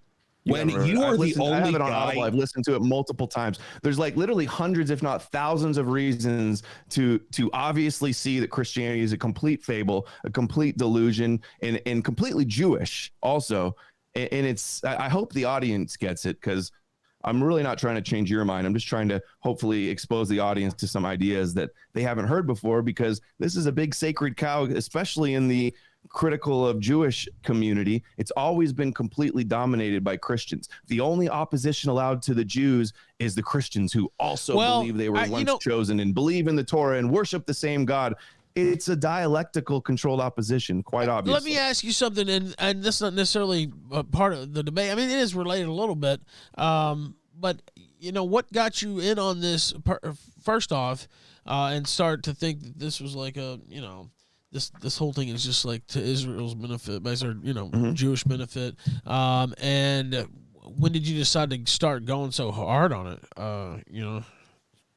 Well, I grew up indoctrinated Christian for the first half of my life. Stopped going. So daddy issues. Okay. Excuse me. You have daddy issues. Okay, continue. Daddy issues. Go ahead. That's the type of that's how you want to debate, say daddy issues, because I say that I was brought up Christian. Adam, let's not pretend. Maybe you have dad. You got Adam. Let's not pretend you have not been cutting me off as I'm making my points. Okay. Let's not pretend Let's not pretend. Okay, buddy. Very Christian of you. Very Christian of you to try to say daddy issues. Anyway, well, very intellectual integrity of you to actually name your source. Even as a child, I thought it was ridiculous and mythical, and that I was being raised in a cult. And then I got into investigating kind of conspiracies, got into Zionism, saw how all these Christian Zionists are the greatest weapon. And then I used to think, oh, well, even though they're not right and it's not real, the anti-Jewish Christians at least can control Jewish power in a way. But then I realized even they have been controlled opposition, and even they have ultimately benefited the Jews and been their pawns. Even when they persecuted them, I mean, the persecution, that's the Jews' religion, is to be persecuted. And the Christians provided that perfectly. And now they're apologizing for it and saying, oh, the blood is on our hands and we were wrong. And we need to do better for the Jews. I've read these Christian Zionist writings. They're horrendous. And these are the ones with the influence. These are the ones with the power. These are the ones with all the numbers and all the followers. All right. Yeah. And you know what? I never really thought about that. But yeah, it's true. There are more. I mean, the part about there being more, more Christians involved, and it's like coming at it from that perspective. And I've seen some people get really mad at you, enough to say, fuck this guy, right? He's going hard. Horribly. I've been getting death threats. I've been getting the Christians, the way they lie about me, make up complete ridiculous lies, call me Jewish over and over again. It's delusional. Like Christians have so much in common with Jews, far more than I have, not believing in this. And they're so dumb, they think calling me Jewish is a good argument. It's retarded. Yeah, I mean, I don't really get that angle. Yeah, if you get that worked up about it, I mean, you can argue with your guy and be like, hey, man, you're wrong, whatever. And that's, that's normal type shit. But people who get so worked up, they're like, fuck this guy, or, fuck the other stuff he's talking about too, or he's mean, or what. I mean, it's, you can disagree with somebody. The most vile, awful people to me online have always been Christians. What do you say to that, Myles? I can't speak to Adam's personal experience with people. I mean, anti-Christians for me are a giant civilizational liability. You take a look at the attitudes of Jews, you take a look at the attitudes of atheists politically, they're basically diet Jews. They're all for abortion. They're all for mass immigration. They're all for homosexuality, sodomy, gay marriage, the whole nine yards. Every single liberal attitude you can imagine. Jews lead the pack, and atheists are about 2 to 3 percentage points behind them. And that's according to Pew Research. Look at all the religious right-wing Jews that are teamed up, the Judeo-Christian values with all the Zionists. Like there's Jews on the left and on the right. And I agree. I mean, the left is totally crazy. I would say I'm like a conservative leaning non-believer because you don't have to be a Christian to think that the LGBTQ and the trans and the abortion and all of the pronouns and stuff is straight madness. In fact, I think the Christians kind of almost in a dialectical way play off of the extreme communist left. They kind of radicalize each other in a way. There could be some truth to that, but you can't look at civilization and see any better hope in combating faggotry, pardon my language, than the Christian church. There simply is none. The Catholic Church. You mean the Catholic Church that is about, as soon as this guy dies, probably about to elect Cardinal Sarah, a wildly conservative Catholic who has very strict views on immigration and abhors homosexuality? He's about to be the next pope, very probably.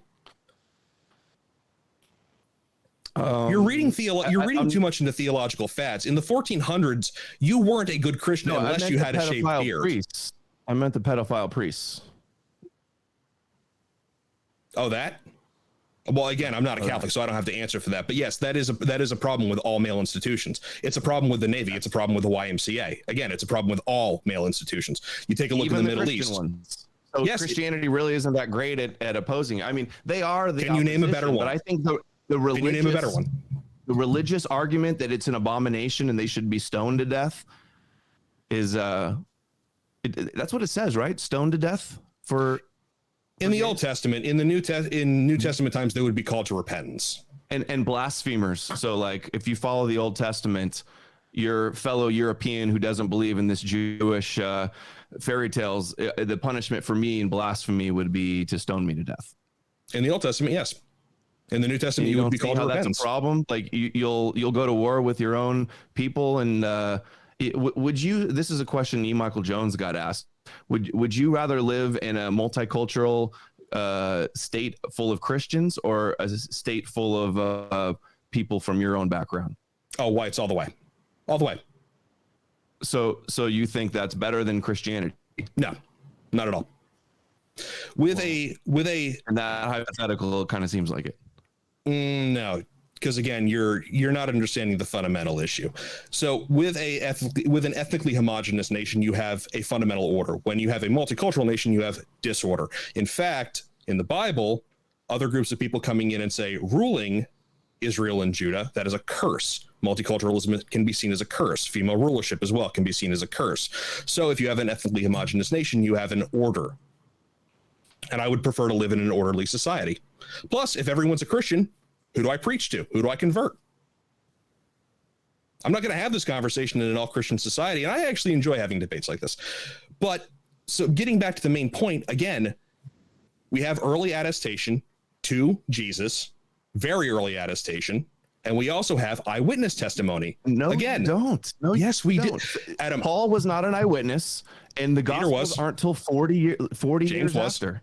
That's not that late. 40 years is not that late. The Gospels also draw again on eyewitness testimony. Dude, they talk to these people. How could you reasonably say I'd like to see, like, you believe this elaborate story of the Gospels. They're 40 years later, and you believe every little intricate detail of this biblical drama. 40 years later, if I told you that'd be like watching 10 movies and then 40 years later remembering every word of the script.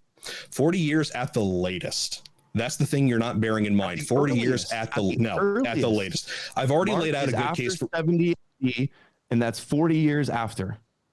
According to your assertion that you haven't given any proof for, which again, I laid out the case for why the entire New Testament can be seen as before 70 AD, and it has to do with the destruction of the temple. The entire New Testament is very, very keen on pointing things out. For instance, the exchange rate between the shekel and another piece of Roman currency.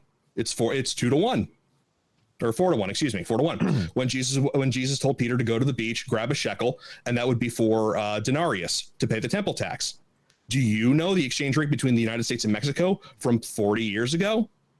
No, of course you don't. Do you know that the ruler of Judea was called a procurator? Do you know who was in charge then? Do you understand the political situation between, say, I don't know,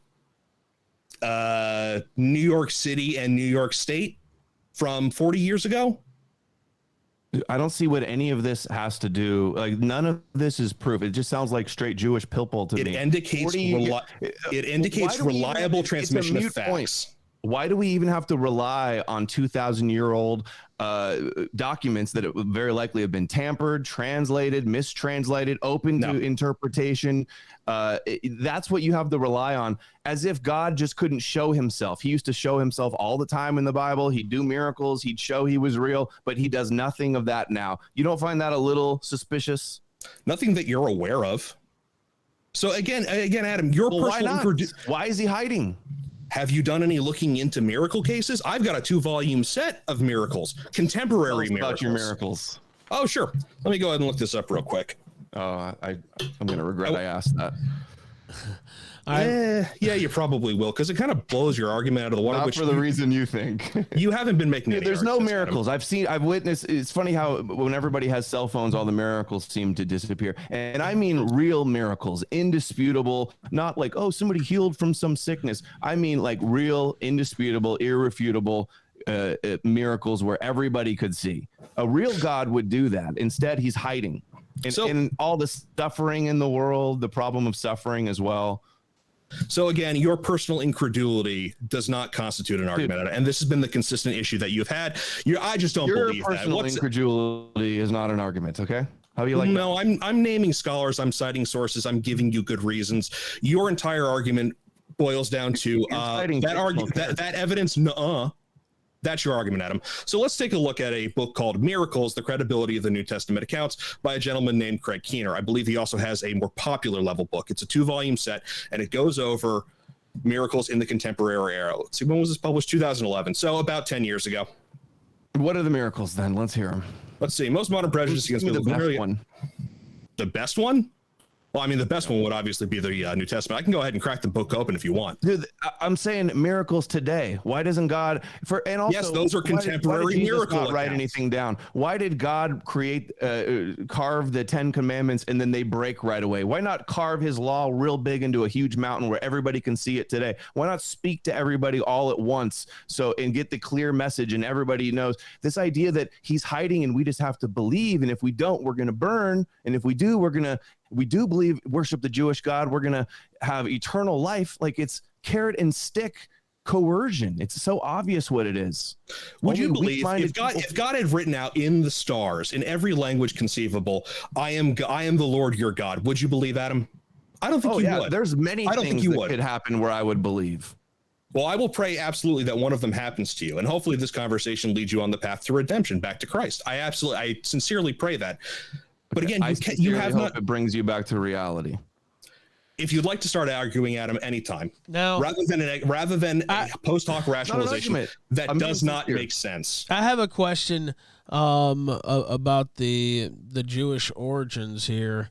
Sure. A lot of I was going to ask Adam this because a lot of Jews have been killed by Christians over the course of history, quite viciously in some cases. Yeah. And, the whole tradition of, blaming the Jews for killing Jesus, that aspect of it. What do you say to that? Like that little... I mean, what do you say? How do you I'm just asking. I don't know. I'm just saying. I'm forced conversions, believing that they're when Christians believe that they're the synagogue of Satan and their father is the devil, it elevates them. It's their religion to hate the Jews. The Jews are willing to sacrifice that and be the victims and create this victim narrative that fulfills their prophecies in order to use it against us. And we see how it's been used against us today. Well, what if what if your argument was, if you took Christianity the right way or had the right reading on it, you would not like Jews, basically.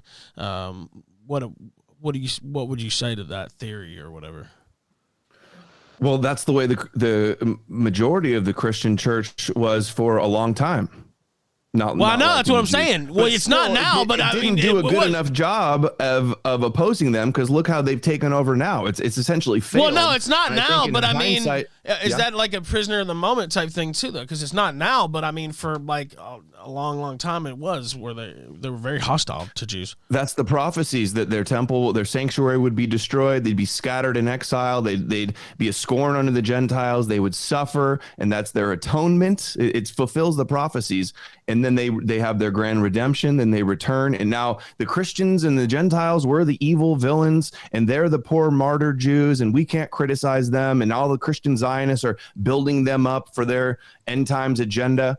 It's all going according to plan, and Christianity is a major part of that plan. And plenty of Jews will admit it to you and brag about it.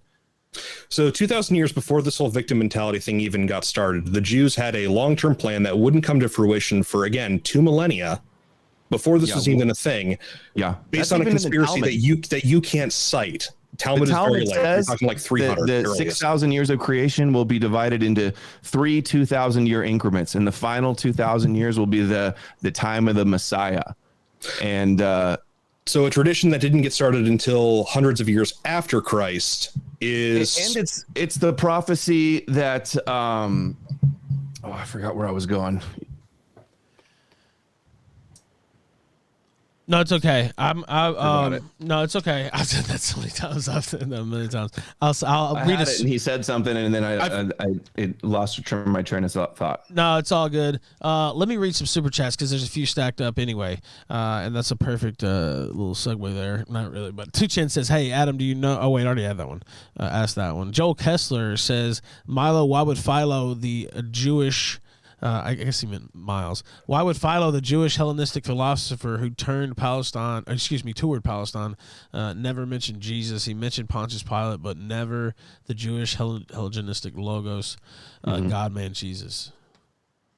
It would have been irrelevant to what he was writing at the time. We do see references in Josephus. We do see references to Jesus from Tacitus. We do see very early sources for these things. Again, Josephus is a forgery. No, it's Philo was a contemporary of the time of when Jesus. Wait, you're saying all of Josephus is a forgery? No. Okay. I was say, okay, it's the forgery by Eusebius, a 3rd century forgery, and they know this because he inherited his copy of Josephus from Origen, and Origen never cited this Jesus reference. No, see, here's the trouble. We do actually have a textual tradition for Josephus from the Arabic world, and it says it's been debunked. That was true 20 years ago. It's been debunked. No, it has not. No, it has not. Would you like to name a source? Actually, after. Would you like to name a source? Can you prove that the Arabic tradition came from the interpolated book and Fitzgerald's book? Okay, so no one else agrees with that. And many people know that Eusebius forged Josephus. And even if hypothetically go to Bart Ehrman, he makes the argument that even if it was real, the idea of Christianity was already around. He could have heard about it. He wasn't a contemporary. Josephus born after 33 AD when Jesus supposedly was crucified. How's that for an eyewitness? That's the best you have. He cites eyewitness test. He talks to eyewitnesses. He talks to the people who were there. Again, he's a credible historian. He gets so many other details about the ancient Jewish world right. Yes, even absolutely. This is how ancient history is done, Adam. You are failing to understand how ancient history is done. The Gospels are the gold standard for ancient history. No, yes, they're not. They're not. Ridiculous. Name a better one. Name something better. Even Christians will concede that Josephus has interpolations and stuff was added in because the language used there is nothing that Josephus would have said. Everyone knows it's an interpolation. We have something close to the original from the Arabic tradition. Oh, so you already admit that it was meddled with. It was meddled with all the way by Eusebius, 3rd century. Josephus calling Christ the Messiah, not saying he was called the Messiah. Critical difference.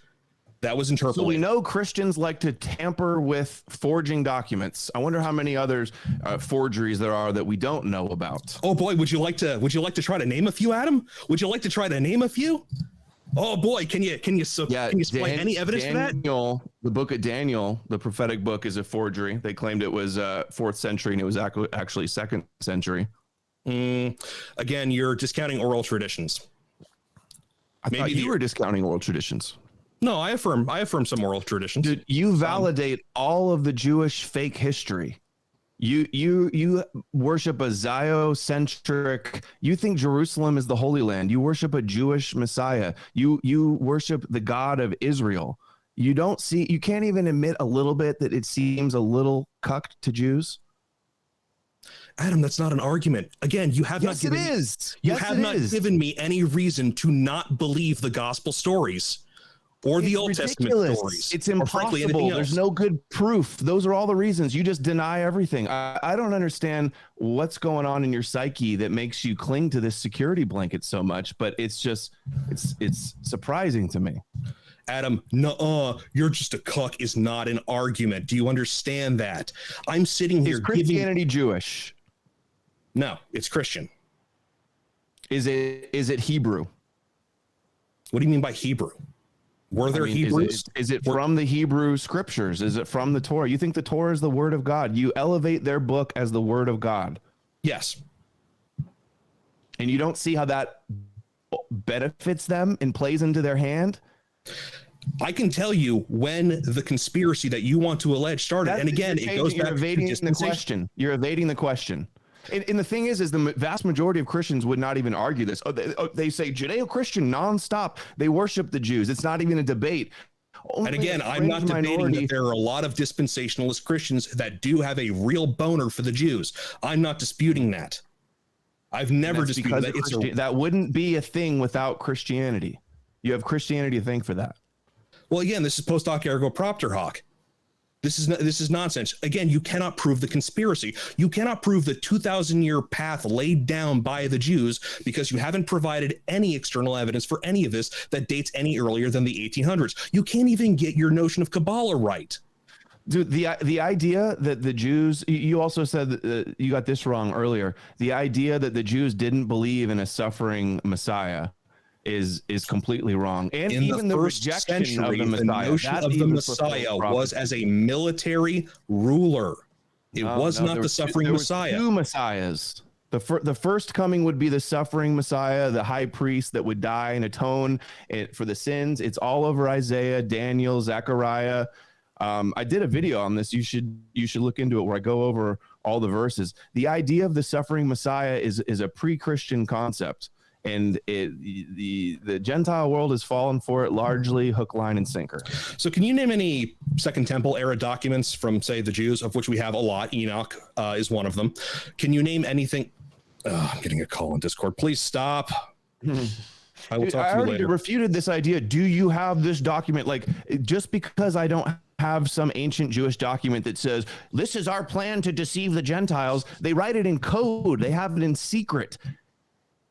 So a lack of evidence is evidence. Again, never mind the fact that we have a lot of documentation for, say, the founding of Israel and Palestine. Never mind the fact that we have a lot of documentation about, say, the founding of the Federal Reserve.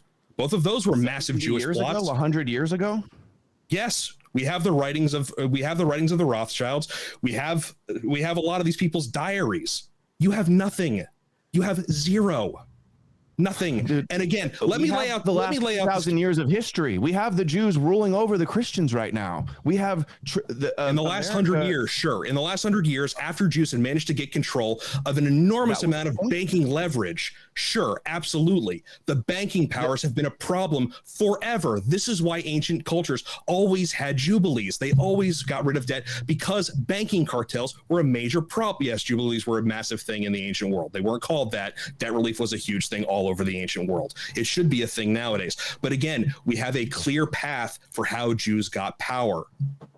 You think it's just an accident or like convenient that the Jews happened to take over Christianity in the last 100 years or so? So the last 100 years, it's the last 100 years now, not the last 2,000 years. The plan was always for Christianity to be exploited and hijacked at the end. Can you prove that? Well, we can see that it's happened so well. Where's God to step in and stop this from happening? This is God's divine plan to have the Jews take over the church. It could very well be. Again, that's with all of the pretty awful plan, pretty awful God. Let's let the Satan's people rule over you and subvert everything, and then I'll come save you after 2,000 years. It's just you're a moral relativist. What grounds do you have to judge? I can use my brain and my logic and say it sounds absolutely absurd. Well, logic demands that you ontologically ground your morality. Again, your disbelief isn't an argument. You just think that. That's your opinion. I'm not interested in your opinion. I'm interested in the facts that you can offer.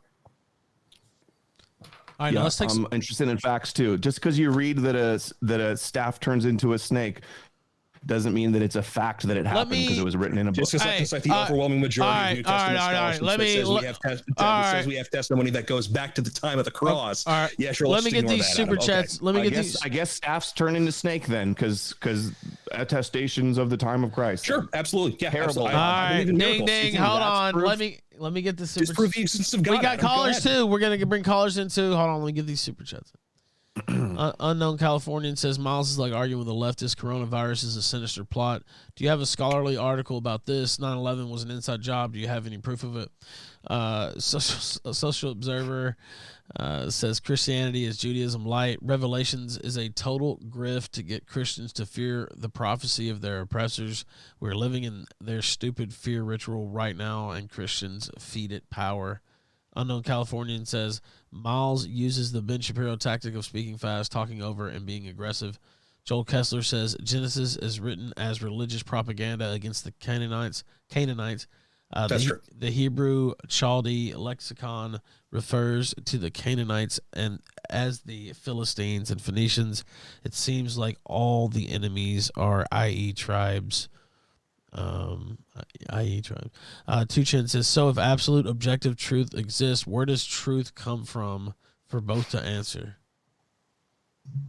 I'm sorry, I didn't hear the question. It said, so if absolute objective truth exists, where does truth come from for both to answer? Oh my God, I know where he's going with this. Yeah. These philosophical Christians like to talk about these vague philosophical abstract ideas about where morals really come from and stuff, because they want to evade and get away and distract from all the nonsense they believe in their Jewish fairy tale books. Well, to be fair, I've affirmed what you call the nonsense, so I'm not evading that at all. Objective truth, I agree with Adam. Like we can ascertain objective truth via our senses, and unless you have good reason to believe that your senses are flawed. Like, has anyone in the audience ever owned a black cat and a black sweater at the same time, and then that's the sweater, and then you step on the cat? That's your senses fooling you. The same deal happens with your moral senses. You can be morally misaligned thanks to either a flawed upbringing or social conventions or what have you to believe that, say, I don't know, homosexuality is a-okay as long as they're not hurting anyone between two consenting adults. That's in the same way as, say, visual or taste or touch misalignment. You have moral misalignment in that way. But no, we can ascertain truth via our senses. That's my opinion. There's so many immoral things in the Bible, like condoning slavery for one. On what grounds can you say that? Lot's daughters giving up his daughters to sleep with the men of Sodom and Gomorrah. The Bible doesn't endorse that. They don't even teach morals. It just teaches obedience to God. To be wicked is to not do absolutely whatever God says. Doesn't even teach that. Is the definition of morality. So whatever God says. So whatever the Jews wrote in their book, that's morality. Well, it's whatever God says. And we have the law. He doesn't say it. He doesn't say it. The Jews wrote down that he said it. And then thy Lord said, some Jew wrote that down 2,000 years ago. And you think, oh, that's what God said. He doesn't actually speak to it. You give the authority of the Jews to speak for God. There's no power there into being able to speak for God, is there? You're begging the question in favor of atheism. You have not proved that, again, these documents are unreliable. You've asserted as much. You've cited some really bad sources, like one for much. You've cited someone who is not taken seriously in the field of New Testament history as such. You're begging the question. Christians? You have to cite Christians, otherwise they're going to disagree with you. I can cite non-Christians. I mean, picking out like sources from books I read is like not even focusing on the arguments. It's just wide accusations. For an argument to be sound, the premises have to be true. Okay, well, where's your true premise for any of the shit you believe? I've been laying it out. I'm giving you the names of any true premises. I hear the book says. You mean the overwhelming majority of New Testament scholars in the last 30 years are Christians? Yeah, and I'm naming atheists who disagree with the Christians about was Jesus risen? They would say no, but they would affirm that the tomb was empty. Would they say that Christ performed miracles? They would say no. But did he preach the coming of the kingdom of God? They say absolutely.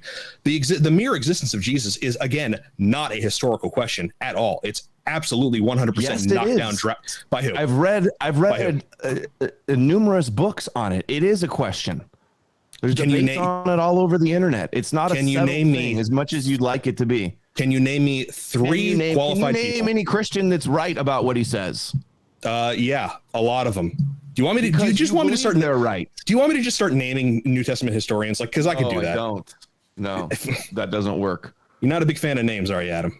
You're not a big fan of actually citing your sources. Suspended disbelief. You believe in the Holy Ghost. Just absurd nonsense. Now, what you said that twice. What do you mean? Does that mean something? Because I've heard you say that twice. What? Myles Poling, he said you're not a big fan of names. I've heard him say that twice now in the debate. What does that mean? What that means is there are probably about 5 people, maybe, that working within the field of New Testament historicity or New Testament studies. Which is all Christians? No, actually, it's about 3/4 Christian. Read David Fitzgerald's book, Mything in Action, Volume 2. He has chapters that goes into this. Okay, read any of Gary Habermas or Mike Licona. I've seen debates with Michael Licona getting shredded. Yeah, no, you haven't. So anyway, yeah, no, you haven't. You saw a debate that the guy that you agreed with maybe made some quip, and that he really got him there. No, on the facts, no, these people get destroyed constantly. Anyway, to answer your question, Ralph, the entire field of New Testament history is united unanimously in the existence, what Jesus did, notwithstanding the miracles, of course, his crucifixion under Pontius Pilate, and that his followers saw him raised. Again, none of those things are questioned within the relevant field of study. And I have asked Adam repeatedly if he can name anyone who disagrees. And I gave him 2. I gave him Richard Carrier and I gave him Robert Price. Sorry if I got that name wrong. Robert Price. Fitzgerald is another author that's gone through his books. He's did a chapter where he go through and found all of the people with professors or degrees in this type of topic that do question the historicity of Jesus. And this is a fallacy appealing to the majority in the idea that saying there's proof that he was raised from the dead. If God wanted to prove to the world that he raised from the dead, why did Jesus not do a victory lap, a world tour, and go all around? If every continent had a big sculpture of Jesus, we saw him, he was dead, he came back to life, something like that, that would be proof, not nothing written about him until decades later. Well, no, first of all, we have oral traditions that date within 6 months, again, and the entire field of New Testament historicity is talking about that, united in that, even skeptical scholars. And secondly, aren't you the one asserting that Christianity is a global religion? So isn't this Jesus' victory lap, the fact that the majority religion on the world is Christianity? Wouldn't that be a good victory lap? He's the most famous Jew in the world. He's taught the whole world to believe the Torah is the word of God and worship a Jewish Messiah. So there's your victory lap, buddy. Much of the world, and that's a victory for the Jews, whether you see it or not. No, it's a victory for Christians. Again, you cannot trace the Jewish conspiracy back any further. That's why they're conquered by the Jews right now, right? Because the Christians are in charge. No, I honestly believe that the Jews are currently the ones running the globe. Them and the Chinese, perhaps to a lesser extent. But again, this does not mean that Christianity is false at all. That's a simple non sequitur. You cannot say Jews have disproportionate power relative to their numbers, ergo Christianity is untrue. That simply does not follow. Well, if Christianity was true, why would God allow the Jews to take over? Like, that's pretty pathetic to have God's church be taken over by Satan's children. How many times were the Jews massacred? How many times were the Jews occupied? The Assyrians, the Babylonians, the Romans? Today? So individuals suffered, but who does that benefit today? The history of Christian anti-Semitism, who does that benefit? I'm sorry, can you say the question again? You cut out. Jews thrive off of anti-Semitism. You're aware of this, right? It's their whole shtick. It's their whole religion to be hated. So I don't buy that. I don't buy that for a nanosecond. Christianity has been deemed the villains of history, and the Jews, the innocent persecuted victims. In the last couple of years, yeah, when victim mentality is actually profitable, sure. In the post-World War II era, sure. They've utilized it. They've capitalized on this, and they're using it. And this was the plan all along. See, that's the rub. Agent. The notion that it's the plan all along. The notion that it's the plan all along. That's the issue. All right, now let's see. Joel Kessler says, Adam, don't fall for the hyper-rational arguments that Christians throw out on ontology, truth, and all the apologies that have nothing to do with the Jewish God-man. See Kant's critique of pure reason. Joel Kessler says, Ephesians 5 talks about not using coarse or crude jokes. The Greek word is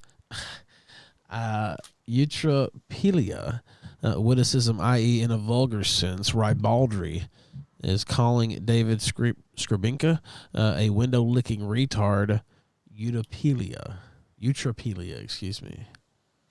Is calling Scribinka a window-licking? I don't know. Do you want to answer that? Is it wrong? Probably yes. But Paul says, "Who can tame the tongue?" Unknown California. Hey, you're forgiven anyway, right? So you can sin all you want, and then you're forgiven. No, that's not the case. Yeah. You're washed in the blood. Are you washed in the blood? I am, yes. I'm a born-again Christian. You believe in Jewish blood magic? If you want to characterize it that way, Adam, sure. What else would you call it? It's the Yom Kippur scapegoat atonement ritual. I would call it atonement. I would call it Christ's taking our justly deserved punishment on himself so that we can be reconciled to God. And you feel indebted to him for that? Absolutely. Absolutely. Okay, so if it's a fake story, they got you by the balls with something that never happened. But that's the guilt-based control. You're guilty. You don't want to burn in hell, so you believe in the Jewish Messiah. It's as simple as that. There could definitely be a part of that motivates certain people. Maybe for me too in the beginning, but no, I serve God because it's my purpose to serve God. That's what we were made for as human beings. I'm in my rightful place serving God. The God of Israel. The God of the universe. Now, the universe is a good question. Yahweh is the God of Israel, right? He is also the God of Israel, yes. You worship the God of Israel. I worship the God of the universe, yes. How that plays into the hands of the Jews.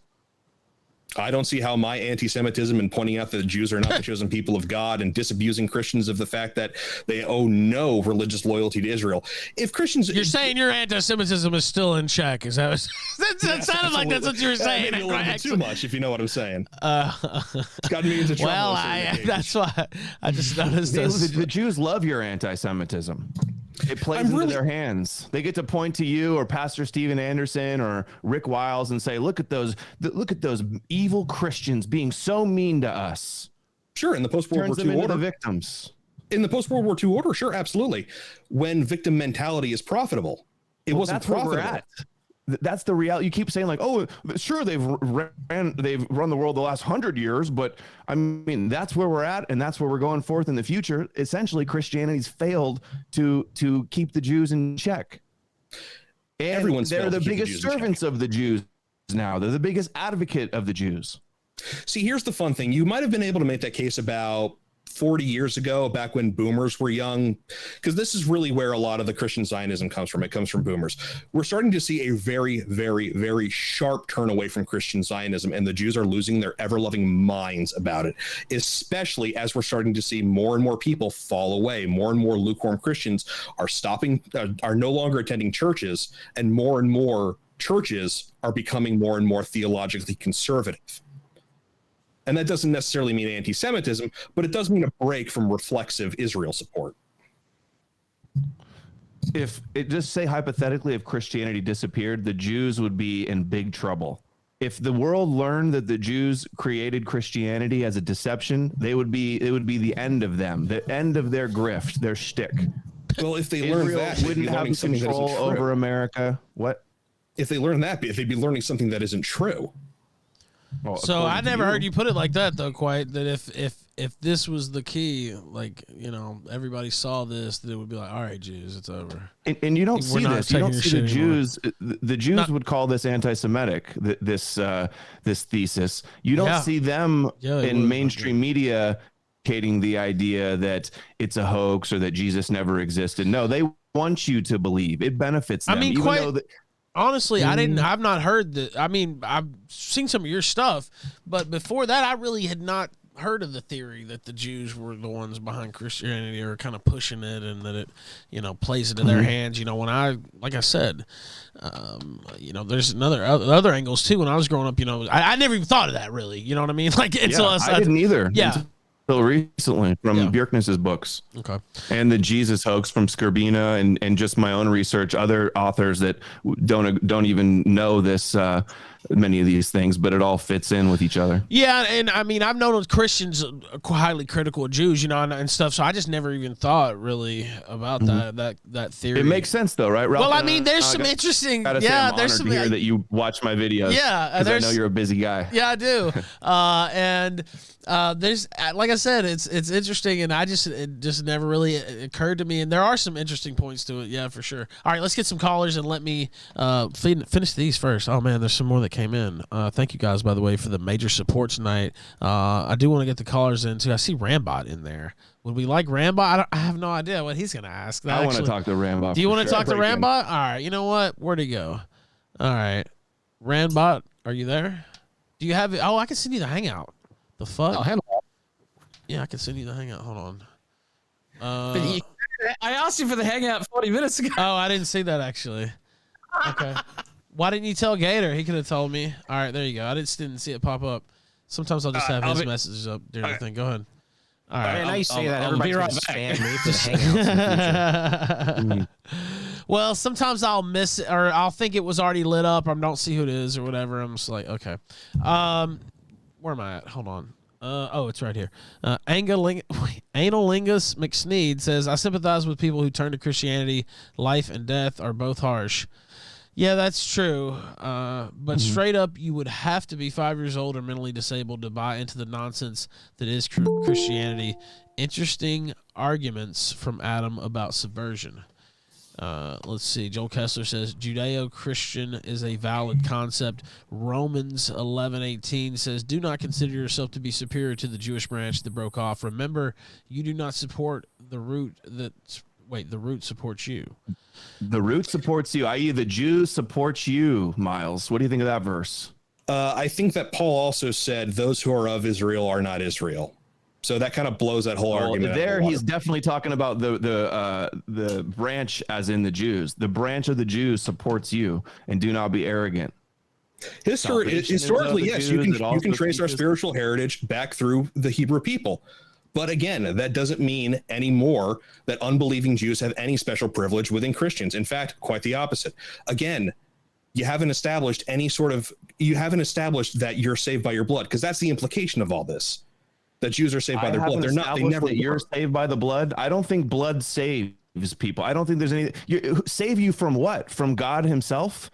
He has to sacrifice himself and have a blood offering to save you. Why need the sacrifice? Just if God has the power, just forgive without the sacrifice. What's the sacrifice for? It's ancient, barbaric nonsense that you still believe today.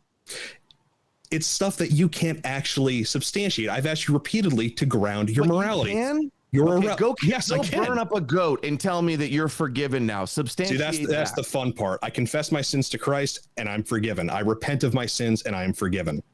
And then you can sin tomorrow and do it all over again. Nope, you're not supposed to. You're supposed to turn away from sin, become more Christ-like. By the way, I saw Wrath in the chat. He said, Ralph, you're hosting this. This is a white wedge issue, and you're not gaining much. First off, thank you. We have done pretty well on the support tonight, actually, if you want to look at it that way. And also, the ratings have been over 1,000 pretty much all night here. So from that aspect, yeah, it's been pretty good. But I host arguments on this show, and people come on here and they talk shit and put out ideas. And so the whole idea that I wouldn't host something because of, like an activist concern, that's not going to be. Well, we've hosted listen, hold on. Wignat debates yeah, too, that's never going to be the issue. Killstream mentality. Sorry, that's never going to be where I always come at it from the entertainer mentality, and it's not. We have arguments on here. I would never sit here and say, "Oh, this is too divisive." No, I'll be the one hosting shit. That's the way it'll always be. And I think this has been a good. You fucking hosted a debate actually. about Holocausters, okay? Plus, you talk about, this is divisive for the white community. If you can't fucking discuss ideas as a white man, then you're fucking busted anyway. So shut the fuck up. All right, now, go ahead, Rambot. For questions? Well, yeah, if you wanted to ask a question, I got a few more super chat. Well, actually, man, fuck. There's actually a few in here. Let me read them through. All right, damn it. Galaxy Jesus says, think of a question, though. Ran, I'm going to give you a question. Okay. So what I'm going to do is read the rest of these, and I'm going to give you a question, and then we'll do the callers, because I know it's getting a little long in the tooth. Galaxy Jesus says, Adam, your theory accepts that Jews have successfully taken over the world with plans that took centuries to pay off. It almost seems like they have supernatural powers. If God has not guided them, then why are their powers so godlike? So this question implies the idea that you think God is. I think them. so. I Yeah. don't think they have supernatural. It's Christians that think they have supernatural powers. I think that they just came up with a duplicitous scam, psychological operation, and it's a long game plan in accordance with what they read out of their Torah. A 2,000-year long game with no proof whatsoever. Holy cow! If this is actually the case, buddy, give up. All right, come on. Find you a wife with big Khazar milkers and just surrender to the synagogue, buddy. Grab another one, man. Judaism I know. Just give up. You don't make it sound so bad. If they can pull this off, you're on the wrong side. I gotta tell you, I'm on the wrong side. Mr. Lennon says, "How do I call what in?" you're saying is true. We're wrong. So they can be chosen by God, but they can't come up with a story to dupe you. Okay. I don't know. 2,000 years with no evidence whatsoever. Oh. All right, let me get these through. Mr. Lennon says, "How do I call in?" Throw the link out, Gator and Rand. Somebody throw it out. There's a bunch of people in there already. Just hold on. We're getting to that. I swear. Henry Ford Live says, "No one has mentioned the subversion and damages caused by the Johnson Amendment in regards to the tax-exempt 501c3 churches." I don't really just from a. I don't know what I won't say what I think. What do you think about that, Adam? The tax exempt status of churches. That's one of the ways that they control. When you have a herd and a flock that is like kind of like obedient and just they don't use their intellect, they just follow like a herd. All you got to do is control the pulpit and the pastors, and you can control the doctrine and you can control the people. Yep, that's a major problem. Now, yeah, I don't. Yeah, all right. Let's see. Angus McSneed or whatever. I'm coughing too. Humans generally. Yeah, you didn't hear that one earlier, did you? Humans generally don't want to be injured or killed, so it makes sense for a human to not want to inflict that on an innocent person. We don't need a book to tell us that, and we don't need deep philosophical discussions about it. Cope more, Jesus boy. Tu Chin says suffering exists because God gave us free will, and people have the choice to do good or evil. He said, as a Christian, why would you not say truth comes from Jesus Christ? You appeal to our senses like materialism proves objective truth. And then he said, LMO. That wasn't the question. That was, how do we ascertain, correct me if I'm wrong, but how do we ascertain objective truth? I don't know. There was a couple there. I don't know. I mean, I'm obviously God created the universe, so that's where all of the truth we're observing comes from. But all right, how do we ascertain that? I mean, God doesn't zap ideas into my brain. All right, let's see. Let me. Okay, sorry, I didn't mean to cut you off. Why not? Canadian Doomer says. Canadian Doomer says, Adam. Sorry, I'm just going to speed through these. Go ahead, Rob. Canadian Doomer says, Adam, I'm Christian, but like you as a person and enjoy your debates. Myles, thank you for representing the faith. This issue needs to be resolved as it is a major wedge issue among pro-whites and will cause issues sooner or later. I mean, there's no way to resolve it, really. I mean, people, that's another thing. There's no resolving, really. I mean, it was like more evidence came out that the Jews like set it up. If that thesis or it was like an actual plot, type situation. I mean, that would probably maybe do something. But Kent says Adam says that hating Jews is what the Jews want. So if you fight your enemy, they win. What's your plan to stop them, big guy? Hating Jews in a certain way. In a way that they set up for you, plays into their hands. I think it's better to say you were never chosen, you never had a covenant, your book is fake, your whole religion is a fraud. Whereas the Christians say, well, you just are misinterpreting the Bible, and if you just believed in Jesus, then everything would be okay. Like the main problem that Christians have with Jews is that they rejected their Messiah. If that's your problem with Jews, you've already fallen into their trap. Yeah, when it comes to critiquing Jewish influence or anything like that, that's never been a problem with the Jews. I mean, you could have problem. I don't know. Yeah, I don't know. That's the issue is, in my opinion, is fundamentally ethnic. If every Ashkenazim got up tomorrow morning and said, "Jesus, my heart is yours," I would still say they have to go back to Madagascar, because that's where they belong. They do not belong anywhere near white societies, because at the end of the day, an Ashkenazi Jew is still going to be an Ashkenazi Jew, regardless of where his spiritual loyalty lies. He's still going to be conniving. He's still going to be subversive. He's still going to be psychopathic, at least until those attributes potentially get bred out. So it's an ethnic issue primarily. Let me Shinchan256B. Thank you very much, man. Very kind of you. He says, these are the debates that I love. 50-50 on chat. I'm just sitting and listening to this great debate. I'm a non-practicing Christian, and I know the ridiculousness of the doctrine. Green has good points. Content consumer. He's just like, I'm a non-practicing Christian, but the guy's got good points. I like that. I like that super chat. Thank you, man. Content consumer says, whether you like Myles or not, the man is speaking with utter confidence. Adam, however, has been kind of nervous sounding at times to this debate. I've had he's been choking to death. No, I've had mine Choking actually. The last 20, 30 minutes I've been coughing a little bit. Jack Dart says, Adam, do you agree with Christian morals and beliefs? I mean, some of them are positive. Like Christianity has made some people, be nice, good people and do nice things for sure. My mom's one of them, but I don't think it's necessary. I think you can be a good person. I mean, you don't need the Bible and the 10 Commandments to know to do not kill, do not steal. That was known before the fictitious giving of the 10 Commandments anyway. But you don't need the Jewish magic to have morals. All right, now, it still Jesus told me he wants different representation and that has not extra mad at white people. Lol. Thank you. I forgot I had that on. We can leave that on, I guess. It's good because it's later in the debate now anyway. Jack Dark says, thank you, Stacy. Very kind of you. Let's see. Jack Dark says, Adam, do you think Hitler was a Jew? No. All right. There has been rumors and stuff about that and people that speculated, but no, I don't. I've never. Yeah, I mean, I've heard I'm that. not going around making that claim. Okay. Hitler actually, we could talk about this Christianity in Germany. Do you think? Are you in the camp that Hitler was a good Christian? No. Hitler's spiritual beliefs, from everything I've read, he was a Reddit tier atheist, but he, I guess, respected Christian European culture. That's sort of where he came down in the 40s. In the Reddit tier. Milo like Bible tier type of. I think isn't there another reading that basically he was just kind of working with the Christian church and had every intention of sidelining them as soon as he had that opportunity.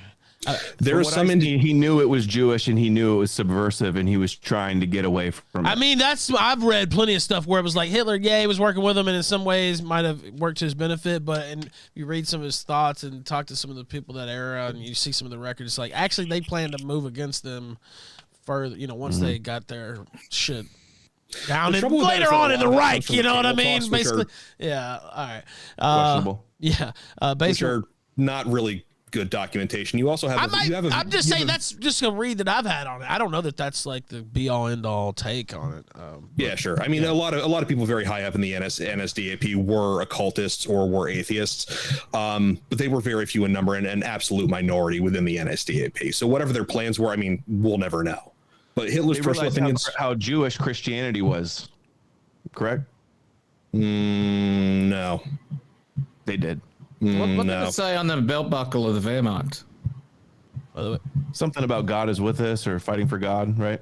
Odd thing to put on there if you're controlled by Jews and just. Yeah, well, it's a good way to rally people and rally the troops. It's part of the conspiracy, right? It's all playing right into the Jews' hands. Well, you don't think the Holocaust narrative has played into their hands? Oh, it absolutely has. Well, it's their narrative. They just made it up, and then they made it up using. What do they say motivated? Houses. What do they say motivated? Well, who gets scapegoated and blamed for the Holocaust? The Germans. Christianity, Martin Luther, that turned into Protestant just white Reformation, people the in Vatican. general. What? White people in general, yeah. It's ever expanding. The scope of the Holocaust is ever expanding. All right, now It's white people in general, but it's also Christianity. all right, let's keep the blame. Let's keep going so we can get to college. Basement Wizard says, "Oh no, not this." I think it's been a great night. Actually, I'm having fun. I won't read this one. CN69 says, "Hey Myles, can you explain the origin of the word? It starts with a K, and how it got applied to Jewish people. It's an interesting story. I don't. Oh, the Kaesler. Yeah, the Kaesler. Oh, the Kaesler. The bicycle made for Jews. Yes. So the story goes, a lot of poor Jews were washing up on the shores of Ellis Island. And if you were illiterate, you would write down an X and then give it a kiss. This is also how illiterate people would sign up for the Civil War. It has a very long-standing precedent. And that was sort of on Ellis Island. And boy, were their arms tied. Yeah, really. And that was how you sort of gave your word and your vow. You were signing for something. The Jews are so hate Christianity so much, and this is true even today. They don't write plus signs; they write a little inverted T. They hated Christianity so much they could not even bear to write an X because it looks too much like a cross. So what they would do is they would write a circle, give it a kiss. That's their seal. So when Moshe Goldberg washes up on the shores of New York, he says, "Oh, well, I'm going to go. I hate Christianity so much, I'm going to give it a circle, even though I'm behind the conspiracy that is taking over the Goyim. I hate it so much. Let me go ahead and put my vow here." And the Jewish word for circle is keikel. So that got shortened to right. Yeah, the other. Yeah. One. All right, now let's see.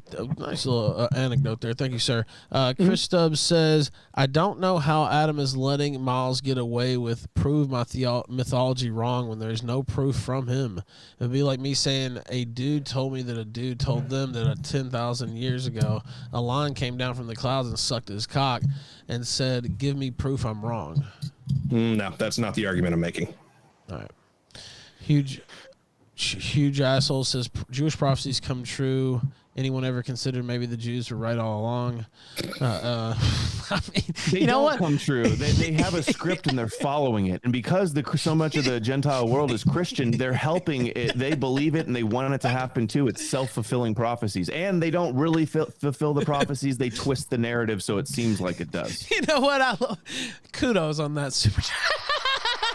Just for I didn't expect that one there. All right. All right, let's see. Azur says, Adam, go over how the Christ cucks basically plagiarized from the ancient Greeks. Only Aphrodite and Athena can save you. The fucking Hindu Mahabharata, I don't know if I said that right, that is at least 4,000 years old, is way more real than whatever cringe Bible says. Let's see. Basement Wizard says, Christianity might be hard to believe for Adam, but he has no problem believing that some 1,600 years of European culture and tradition was all being secretly directed by cackling rabbis who then decided to do a 180 and destroy the church. Don't know, man. Your position seems pretty absurd on its face as well. I don't see why it's so hard people to think like what they can't have a long-term scam. They believe in like ages. At the time of the ages will be the age will end. The times of the Gentiles will be fulfilled. I already talked about the 6,000 years of creation, like the 6 days divided into 3 groups of 2,000 years. Yeah, but for 2,000 years with no stated mechanism of control and no evidence for that. The theological control, because you believe the Torah is the word of God, you spread it around the world. You conquered the world for the Jews. They couldn't have done the Torah it themselves, that explicitly calls the Jews a stiff-necked people and repeatedly catalogs their failures. If the Old Testament were published today, it would be banned for anti-Semitism. It is a catalog of the Jewish people's failures. It'll be banned for anti-Gentilism. The Old Testament says basically that the Jews should rule over the Gentiles and subjugate the Gentiles, and the Gentiles should serve them. The wealth, the riches and the wealth of the Gentiles should flow into Zion. This is the God that you worship that said these horrible things about the non-Jews. Can you cite chapter and because verse? You're the sloppy seconds because they rejected their Messiah. Like you fall for this biblical drama, and it's just... Can you cite chapter and verse? It breaks my heart because the whole world has been Judaized via this religion. Can you cite chapter and verse for your assertions? Because I can tell you all about the times that the Jews were massacred by the Babylonians, by the Romans, by the Assyrians, and never once does the biblical narrative ever blame the Gentiles. It always says these are God's judgments upon Israel. Yeah, for not following the Torah enough. Correct. So you want the Jews to be more Jewish so they're not punished by Yahweh. I want them to confess their faith in Jesus Christ and turn away from their sins. And then you'll love them. And then you can just sing Kumbaya and have a nice Judeo world with the Jew ruling the world. Yeah, they can go back to Madagascar. Yes, absolutely. They will be my brothers in Christ in Madagascar. All right, now, Well, I mean, you're focusing on the Israel. Your only beef with the Jews is that they don't believe in Jesus. But if they did, or if many of them, like they are Messianic Jews, saying, "Well, he actually was, and he actually did fulfill the prophecy," then you'd be okay, and they'd be like, "Okay, you guys are fine now." Oh, no. Those people got to go back to Madagascar as well. Again, there are two separate issues at play that you're conflating. You're conflating the ethnic conflict issue, which again, if the Jews weren't the Jews, the formerly chosen people of God descended from Middle Eastern tribesmen, if they weren't like that, they would be like any other Semitic people, like say Lebanese, Syrians, etc. They're all kind of like that. They're all kind of shisty. They're all kind of scheming. They all kind of get in people's faces. They're all kind of like that.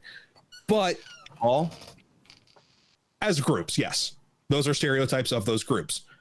The Chinese are much the same way. They're a mercantile people. They tend to be a little scheming and a little conniving. These stereotypes exist for a reason. And again, that doesn't mean they get to live in my country, my nice white country. I want them to live happily in their own countries, preferably being my brothers in Christ. So again, two separate issues. You're conflating the theological issue and you're conflating the ethnic issue. Like I said, if every Jew tomorrow confessed Christ, they still got to go. I'm not talking about Israel. I haven't asked you, like, if they believe in Jesus, what happens with Israel? I haven't asked that. I said that the Christians' big beef with Jews is that they don't worship their Messiah. If that's your problem with them, you've already lost. Again, I just don't buy that.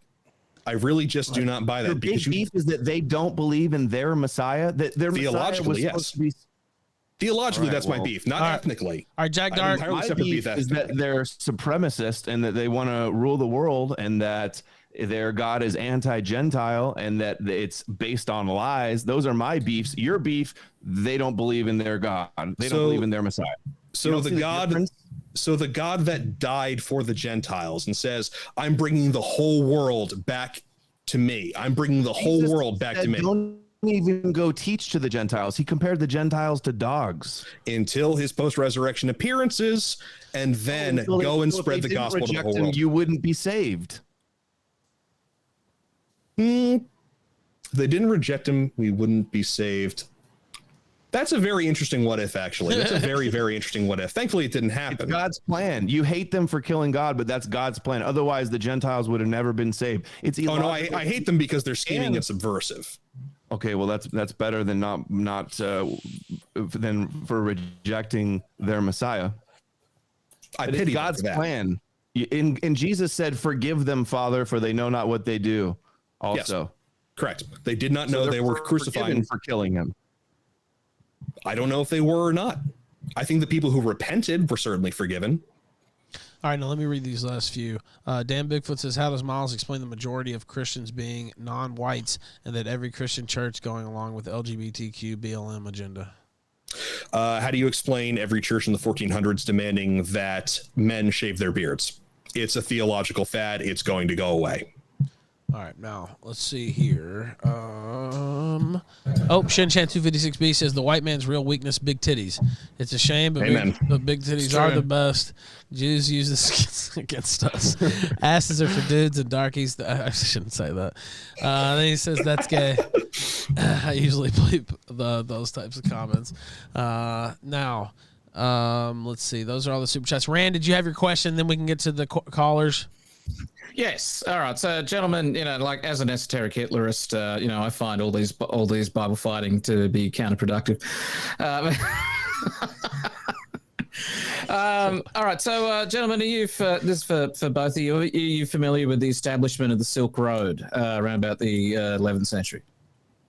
Vaguely. Somewhat. It's the greatest expansion of Jewish power into both mercantile and political into a territory that they previously could not access. Okay. All right, so they wrote off the back of Genghis Khan. You may have heard of him. They could not access that area previously due to the fractious nature of the tribes, the intestine warfare, outsiders being attacked on site.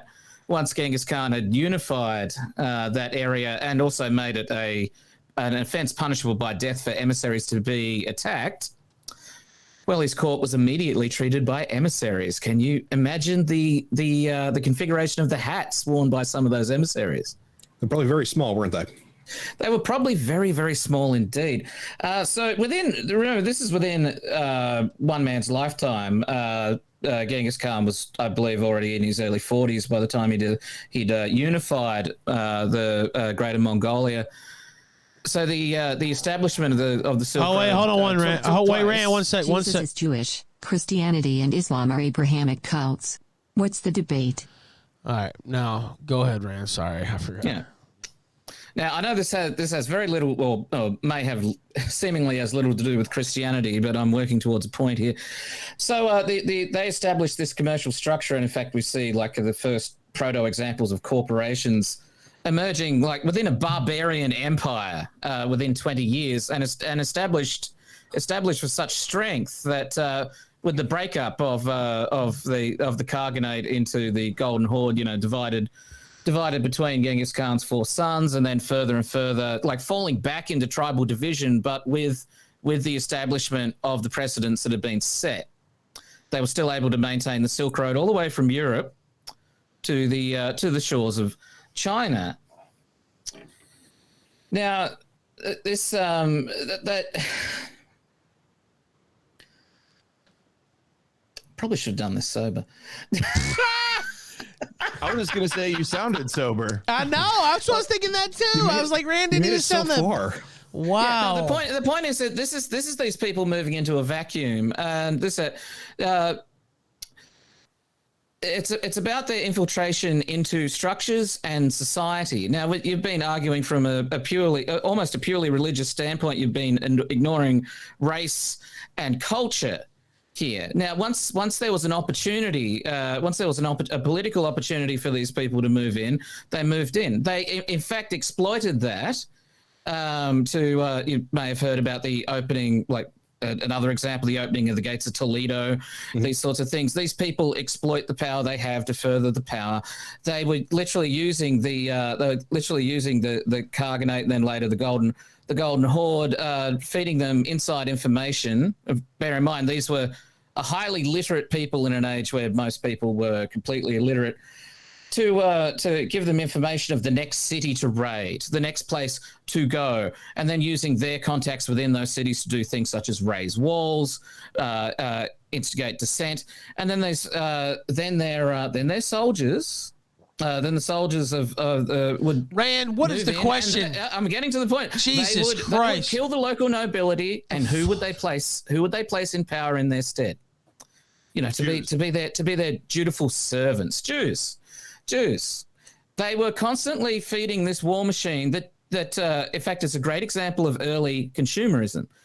They constantly needed to raid, constantly needed to consume, and they were being chipped, and that wealth was being fed back into the middlemen. The middlemen all the way along the Silk Road, they're profiting the way they always profit, gaining power the way they always gain power by using proxy soldiers. Now let's move into the modern. Let's move into the question, please. Go ahead. We get to the mid to late 19th century. We'll get to the point. Up to that point, Christianity, and this is storied in history. Christianity has famously been one of the most bulkwood against Jewish influence. The whole meme, kicked out of 109 countries. Sometimes they've been kicked out of the same country multiple times. Is how it works. Now this is an assertion, not a question. By the way, I just want to point out. Go ahead. What is seen about the behavior of these people fades into myth, and people go, oh, that's just a fairy tale. Then those people move back in and do what they've always done. But out of all the religions of the world, Christianity has actually been the most effective in facilitating the removal of these people and the breakup of their schemes. You can't name another religion that has stood better against it. Definitely not the Muslims, who have been inculcated with Jewish middle management, time and time and time again. The Ottoman Empire being a more recent historical example. In fact, Christianity has been such a bulkwood. Again, you said why didn't God carve his name into the mountains? How about the Christians named do not trust the Jew into the stone of their temples, into the stones of their cathedrals. Yet they worship a Jew. Something that was celebrated by Jews when Notre Dame burnt down. This is where I say your blind spot here is you're ignoring race and culture, because why has Christianity become the zombie carrier of Judaism? Because it's Europe, man. It's about Europe. What was the most technologically advanced place in the 1850s? Europe. Where did the newspapers come from? Later, the radio, mass media. It's Europe. Well, the Greco-Roman world was the main target of Christianity. Look, it was not the church that they went to first. It was not the church that they went to first. They went to the newspaper. They went to the radio. In fact, they deliberately, and we have the historical example. We have this written down because that's what Europeans do. They write shit down. We can historically point to Jewish infiltration, how they've done it, the names, the dates, the people, the names. It's impossible they infiltrated from the start. We know for a fact that the Jewish-controlled newswire services helped facilitate Europe's first suicide attempt, that being the First World War, which led directly to the Second World War. And after that greatest historical example of resistance to the Jewish obsession with power and dominance ever in the world, once that resistance had been smashed, it was open slather. That's when you see the mass change of zombification of Christianity. I was raised as a Christian. I saw the church change in my lifetime. There is stuff happening now that absolutely would not have flown as a child, and everybody knows that. Myles has talked about the reaction of the church, how some people flee the church, other people go into more traditional examples of the church because Christianity as it is now is rotten. To answer your question, Adam, talking about Jewish infiltration from the start, Paul actually talks about the infiltration of Judaizers into the church. Now he says, I hope they get their balls cut off. Pharisee. Now let Adam, to be fair, hold on, let Adam, because you kind of took the other side of the debate, basically. So that's why I was like, all right, well, now, okay, go ahead and respond, Adam, because, he's basically talking about Jews as middlemen on the Silk Road. It reminds me of not the greatest idea for Christianity to delegate usury and money lending to the Jews. And then in the Torah, it says that they shall lend to the nations and reign over the nations. So not the best. They're quite often expelled for exactly that behavior, and it's documented. Well, it didn't work out so well for us. Look who's running the banks now. And also you say, oh, we've always opposed them for 1,600 years. I've talked about this. This was the purpose of the controlled opposition, to persecute them, to turn us into the villains. Now we have the narrative, oy vey, we're kicked out of all the countries, the Christian anti-Semitism, the pogroms. You got Christians get the blame. They're the villains of history, and the Jews are using that victim complex at the end. You think it's all just an accident and they just happened to subvert and co-opt it? I think they co-opted it in the beginning, and it was meant to be destroyed. Your argument is this is a 2,000-year plan, and I simply don't see it. I'll agree with you that Christianity is the shoe on the Jews' foot and has been for about 100, possibly 150 years. But it's not just religion. It's culture. It's race. It's what was going on at the time. I think there is a huge blind spot in your argument when you're ignoring the politics and the technological advances and the emergent industries. Well, I'm not ignoring all that, but Christianity is undoubtedly one of the most their greatest weapon against the Gentile world. That's simply not the case. Christian cultures have opposed everything the Jews have been trying to do. Sodomy, usury, pornography, all of that have been opposed by Christian societies. And it's only now, as we're seeing a huge rise in prosperity and more people are saying, what do I need with God? That has been the key trigger. We're seeing more and more people ignore morality, ignore Christianity, ignoring the gospel message, that we're seeing more and more Jewish infiltration into more and more cultural touchstones that we've had for 1,000 years. It's only as we abandon the church that the Jews come in and take over. They live in the swamps of our sins. All right, now... Swamps of our sins. The Jews are the swamps of our sins? They live in the swamps of our sins. let me read these real Go, quick. Adriano. Very allegorical. I see Kent says, Adam, you moron, you can forgive people and not let them live among you. Like, I don't want Africans or Jews to be damned for eternity, but also don't want them among me. I didn't say anything about having people among us. What are they talking about? I don't know. This is where he's saying. Then he said, I just read him. He says a Christian, some of them, a Christian can have strong borders. See all of history before 1900. That's what he said with his super trip. All right. Amogus.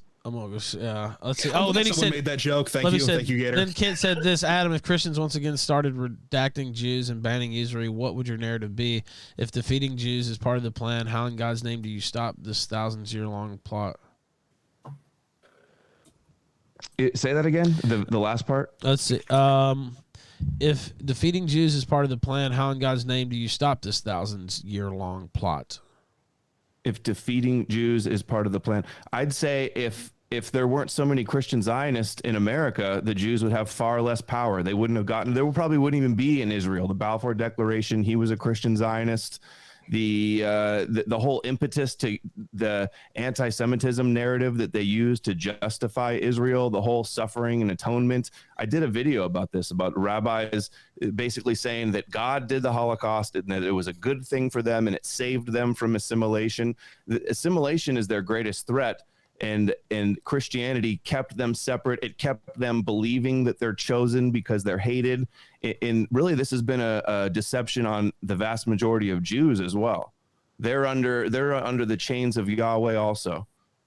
So wait, you're saying assimilation is the worst thing that could happen to the Jewish people? So are you saying that? Oh, I agree with that. The religious Jews, they say that.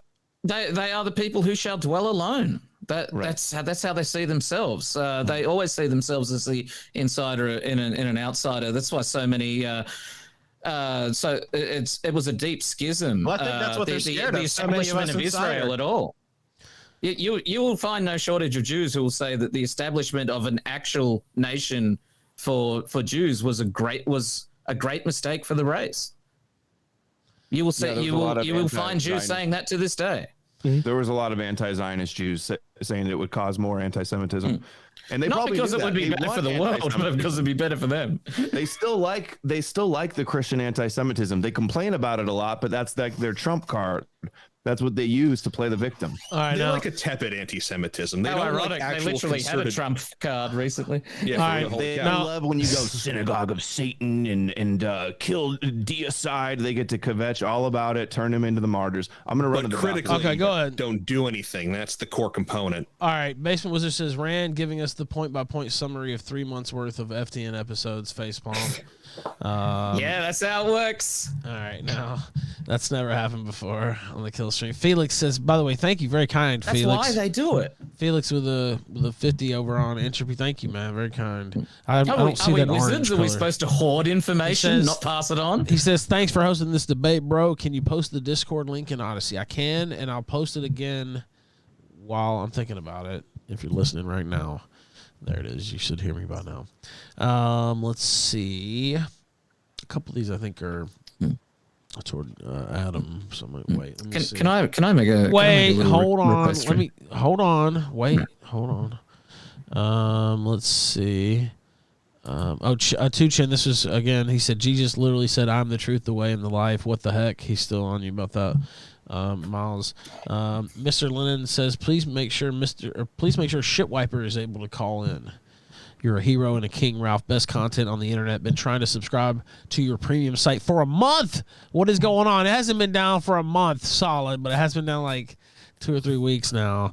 And I have a call with them tomorrow, and it's coming back. I was like, I hope this is not a bad call, is it? It's been 2 weeks. And they said, no, but there's like 3 or 4 different, things we can do here. I don't know if that means different options with like new bells and whistles or, very cute baby there.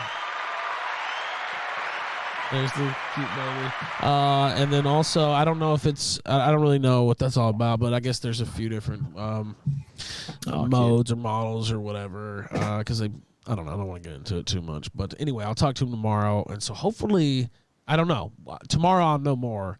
And it is coming back though. Still, it's not gone forever or anything like that. I do know that it's annoying as fuck, especially when everybody was so used to using it every day, and I could see the stats, and I know that was the case, and it makes me very angry too. But you know, the assholes that fucking attacked the site made that necessary, so I will give them kudos on that front. But the fucking site is coming back, and every single one of those motherfuckers can suck my fucking dick, and I hope they're listening. Probably not the smartest idea to brag about, committing felonies. Yeah, and look, man, you ain't stopped shit, bitch. You will never fucking stop shit.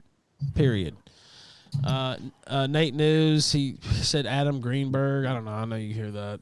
That's all the Christians can say is you're a Jew because you don't believe in the Jewish Torah and the Jewish Messiah. It's retarded.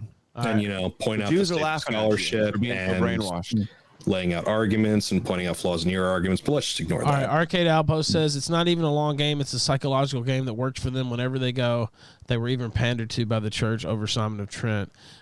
He said the difference now is that things are globalized, so it is super effective. Okay, now let's take some calls. Shitwiper. Yes. Could you please take Mongoose Kikamura? I will take every single call. Shitwiper, go ahead. Hey, what's up, guys? Made it in right on. Yeah, she got the first call because you asked me. Go ahead. Yo, Adam, I want to say I love where you're coming from. I hear your arguments. I have some things that I would add to them to help tighten it up, but I think you're right. Right enough. Myles, in my opinion on the argument is that you've come across in typical Christian form as sort of like a coping, arrogant prick. That's my personal take. I would like the comment that came through earlier on the hyper-rationalistic arguments that Christians like to make, where they will try to hone in on what is even truth and what's your proof that this insane supernatural thing didn't happen. You haven't disproven it, therefore I'm totally reasonable to believe in it. And you're not really. You are fundamentally misunderstanding what constitutes burden of proof. When Adam is going to say assert that God doesn't exist, that's a claim to knowledge. That requires you to support your knowledge. I said Yahweh, the Hebrew God of Israel, is a lie. Have you bothered to support that at all? No, you haven't. You have not bothered to dispute that at all. Have you proved that it's real? I certainly can. The burden of proof's on you to prove Yahweh is real. The burden on proof is you to prove that he's not. So you're saying, no, wait a minute, hold on, that's important. Wait, hold on, so you're not saying that there's no God? I'm not saying everybody should be atheists. Not at all. Okay, well, I don't think that's been fully pointed out the whole time. That you're just saying that the God of Yahweh, like you said, is false. The Jewish God. It's a lie to control your mind. That is a claim to knowledge that requires proof, which you haven't provided. L says no one says that. Yeah, a lot of people do say that. What are you talking about? Yeah, people assert there is no God. People say that all the fucking time. What do you mean? Mm-hmm. Now, granted, when challenged, they'll usually say, "Well, I just simply lack belief." Which, how good is your argument? How much faith do you have in your argument or your position where you have to run away from your burden of proof and be like, no, that's not what I believe. Please don't tell me that's what I believe. How do you can't prove a negative though? Yes, you absolutely can. On you're making the claim that God said all these things and you have no proof of it. I'm saying, where's the proof? You don't have any. We have early documentary evidence that you are ignoring. Furthermore, you can absolutely prove a negative. There is no such thing as a square circle. That is a self-refuting statement. I have just proved a negative. Furthermore, you can also go with modal logic and go with probably by undermining a rational warrant for belief. Right. Thank you very much. You have failed Logic 101. All right, let the caller go ahead. Finish up, caller. Listening to Adam talk to this guy is just like when I've talked to flat earthers, and when I ask them, hey, if you think that the earth is flat, then what's up with satellites? Why do I have a satellite dish on my house? Where's that signal coming from? And they'll say, I don't know, it could be coming from everywhere, but you haven't proven that it's a satellite. You haven't taken me to space and proven the thing. It's like, yeah, dude, it's a fucking satellite beaming information to the dish on my house. That's what it is. Just get out of here with your bullshit. And that's what it's like talking to a Christian. You're doing the same thing. You haven't disproven it. Therefore, it's the Earth could be flat because you haven't proven that it's not. And look at the images. That could, logically speaking, that could be the case. We've got documents from 40 years after Jesus' death, and it's like all so it's so flimsy. But also, Well, I'll then sign would you off, like to my disprove it? final note, if I could just say one last thing. Sure. I think the best proof for the God of the Jews is the fact that we are dealing with them with these plans that they seem to be cashing in on centuries after that they were laid. If anything, that's the best proof that they actually do have some sort of supernatural tapped in energy. And They're I think tapped their in. God fucking sucks. I hate their They're God. fucking tapped I hope in. it. I All hope it burns. right. All right. Thank you, Shoy. I appreciate you, man. Thank you for the support. There's nothing supernatural about them. They don't have magical powers. That's an Alex Jones line. They don't have magical powers. But they just came up with a deceptive, duplicitous plot, a script to follow in their scriptures. All right. Now 2,000 years before the fact, with no documentary evidence whatsoever. Why is it impossible for them to have a long-term plan? They couldn't With win no militarily. evidence. With no evidence for it whatsoever, laying out this long-term plan that you're asserting is true. This is the time of the breakdown. Gentiles will be fulfilled at the end of the age. What do you think that is? That's a vague prediction. Now let's go ahead and you're at Z. Okay, you're at Z. Now let's go ahead and get B, C, D, E, F, P, Q, R, all the rest of them. Let's go ahead and get the steps. We have the steps of the Balfour Declaration. We have the steps of the Fed. We know how they got in power in the Middle Ages. We know how they got in power in the 1800s, the 1900s, the 2000s, 2021. We have all of this. We have the Jewish triumphalism in Haaretz and the Jewish Daily Forward. We have all these things of Jews talking to each other. Why aren't they talking to each other about the Jesus hoax? Rome conquered Judea and destroyed their temple, and then 400 years later, we're worshiping their gods. Who really won there? Christians. Who won in the end? Christians. The Jews did, man. They got they wanted the pagans to abandon their God. The Old Testament, the goal was for the non-Jewish world to worship Yahweh, and they achieved that with Christianity. The Jews, and so they came up with a hoax. They came up with a hoax that is inherently unattractive to a warrior culture like Rome. A criminal who died. That is what the Jews are telling the Gentiles to worship. You need to worship this criminal, goy. Do you really expect that? If there's nothing there, he was anti-Jewish. They framed him as anti-Jewish, so they could co-opt their opposition. Like, so what? So was Pontius Pilate. Jews are all about Hegelian dialectic, controlled opposition, deception. This is the obvious controlled opposition deception. Then why didn't they try to prop up another anti-Jewish? Why didn't they prop up Barabbas? Why didn't they prop up any sort of other? Barabbas didn't exist. It's a fictional character. Can you prove that? Can you give me good reasons for that? The original. He's attested in history, which you're ignoring, by the way. There's no. Yes, he is. The Gospels are not history, dude. They're fiction. All right, you keep asserting that you look, Myles, look, we're gonna have to get to asserting that we're gonna have to stop because we gotta get quoting the entirety of New Testament. All right, stop, hold on. You're quoting like two guys. All right, how do you prove he existed? Go ahead, Ralph. Now I was just gonna say, just hold on. We can't start up a full argument after every single caller because if we do that, we'll never get through even like 1/3 of these callers because just of time, it just won't work. So just we can still do it, but just like let's cut it for a sec, you know. All right, go ahead, Kent. All right. Go ahead. Let me know when we're on. You're on now. Yeah. All right. I mean, Adam seems to be going along the lines, the philosophical lines of if you fight your enemies, you win, like Kennedy and Justin Trey do. What's strange to me is Adam thinks that the Romans were cool by defeating the Jews when they defeated them at the Battle of Masada, but Christians were wrong when they kicked them out of 109 countries, and that proves they're part of some long conspiracy. I mean, this doesn't connect. Christians have a longer history of hold on. Christians have a longer history of subverting the interests and stopping the power of Jews than any other group in history.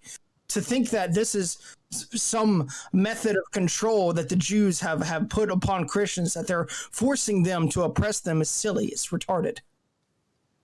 Now go ahead, Adam. Number one, I'm not saying don't fight the Jews or oppose the Jews. I'm saying do it in the right way, not in their controlled, limited, hangout, dialectical way where you also worship their Messiah and their God and believe their fake chosenness. And no, to say, oh, the Christians always oppose the Jews. How do you know? If the last 2,000 years of Christianity hypothetically never exists, how do you know that the non-Jewish world Judaism might not even exist if it wasn't for Christianity all this time? To say that a non-Jewish world wouldn't have kept them in check more, you don't know that, and you can't say. You can't say the opposite either. There's tons of religions that have existed. We know Christianity failed because we had Christianity, and now it's been co-opted by Jewish power. In the last When did it get co-opted? In the last 150 years or 2,000 years ago? It still happened. It still failed. Name a better system then. Come up with an alternative. There is no other systems because they conquered the world. Thank you. Judaism 2.0. All right, so kill yourself. Is the way. Thank you for because they took the point. over, and now it's handing the world over to the Jews according to their prophecies. Great. That's a ridiculous code. You know that. Their top rabbis all say it. That it. 2,000 years after the fact. Okay. All right, now you want late attestation. That's late attestation. Believe it. You can put your hand in the sand and be in denial and rationalize. Also, go ahead. Can't finish your thoughts. All right. Well, I challenge Adam to name a more successful group at suppressing Jewish interests and belief than Christians. There isn't any.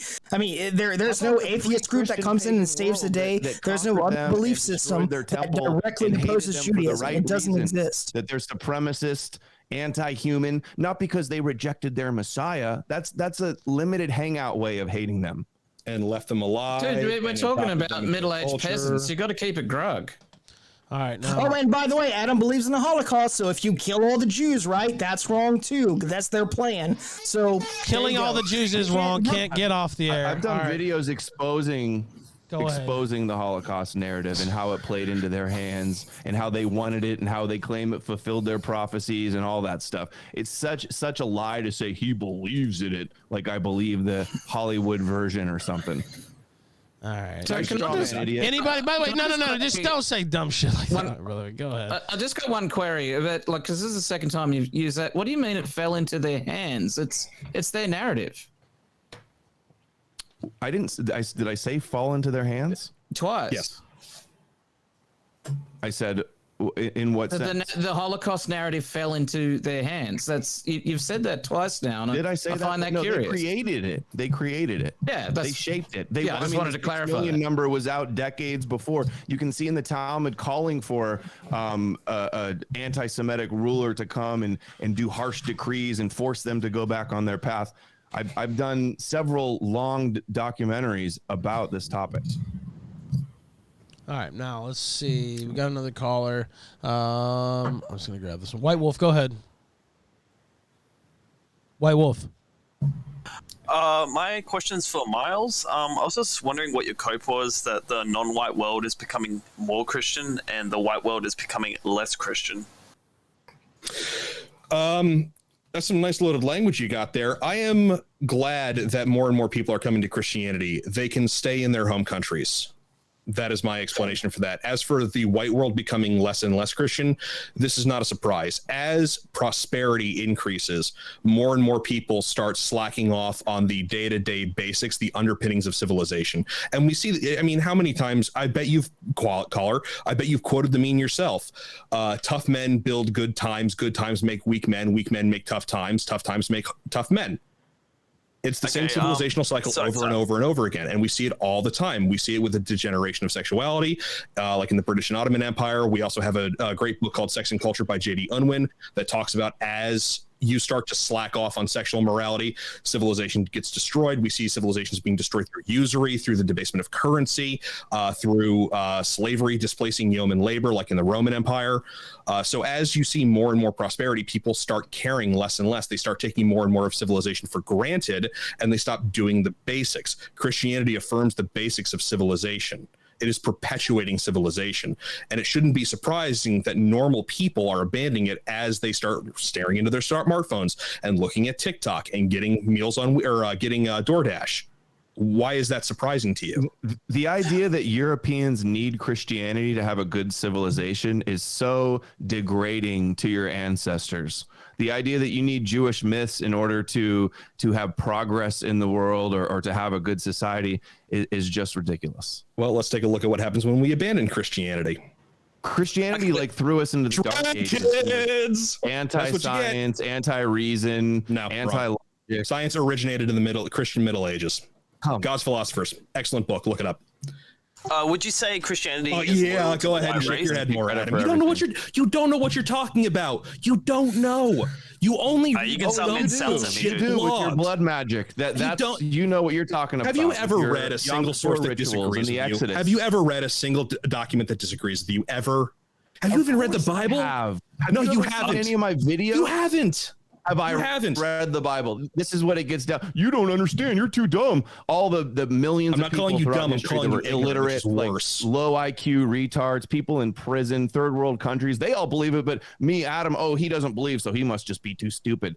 I'm calling you ignorant, you dipstick. If I wanted to call you dumb, I'd call you dumb. I called David Scorbina dumb. I complimented you during that episode, by the way. If I wanted to call you dumb, I'd call you a fucking dumbass. Said I had 130 IQ. Well, dude, you believe in Buck 42. Get on my level. Jewish fairy tales. So Buck 42. Get on my level. I don't have to call you any. The high IQ position is Christianity, buddy. I got you beaten by an order of magnitude, or excuse me, a standard deviation.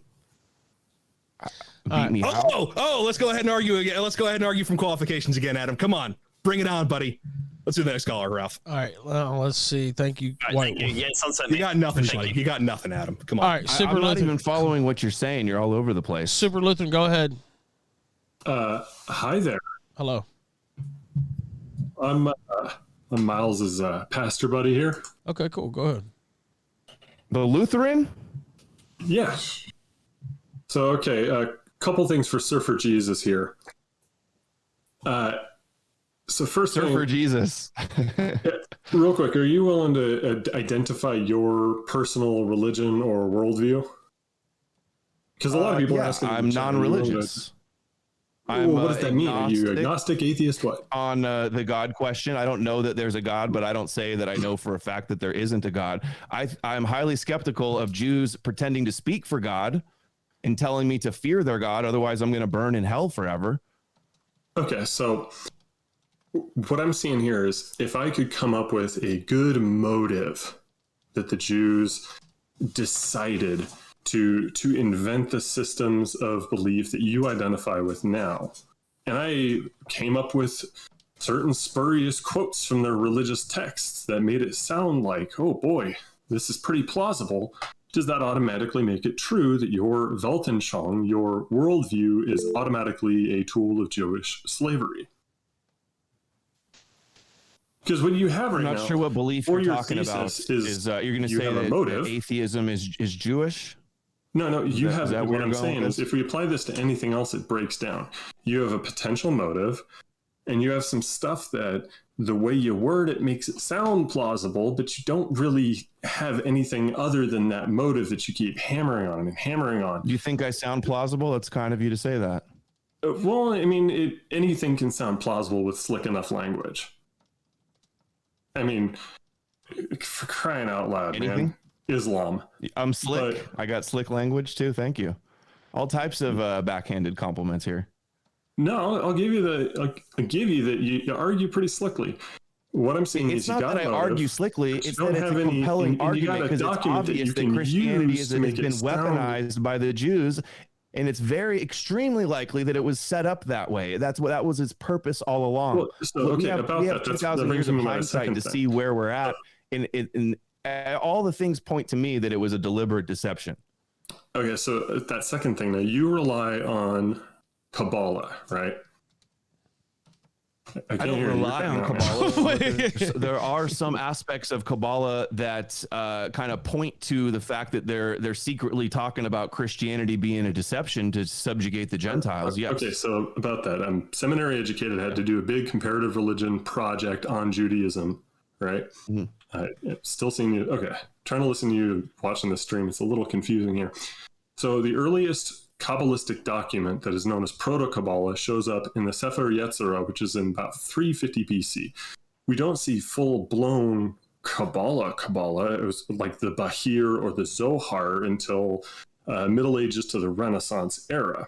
Now, the Talmud does say, it does recognize what is called Merkaba theology or Merkaba mysticism, and it bars people except the highest of sages from reading and learning it, from learning Merkaba mysticism. So this includes members of the Sanhedrin would be allowed, members of the super important Hillel and Shammai schools of Judaism would be permitted to learn Merkaba mysticism, but everybody else was banned.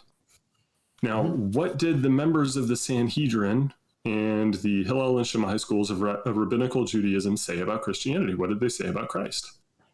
They believe that Christianity and Jesus represents Satan, that Esau represents Edom in Christianity, right? Incorrect. There's no disputing that. All over the rabbinical Judaism, that's what they believe. And they believe the guardian angel called the Toledo of Esau is which describes the slanders against Christ as a mystic that went rogue. You do realize this, right?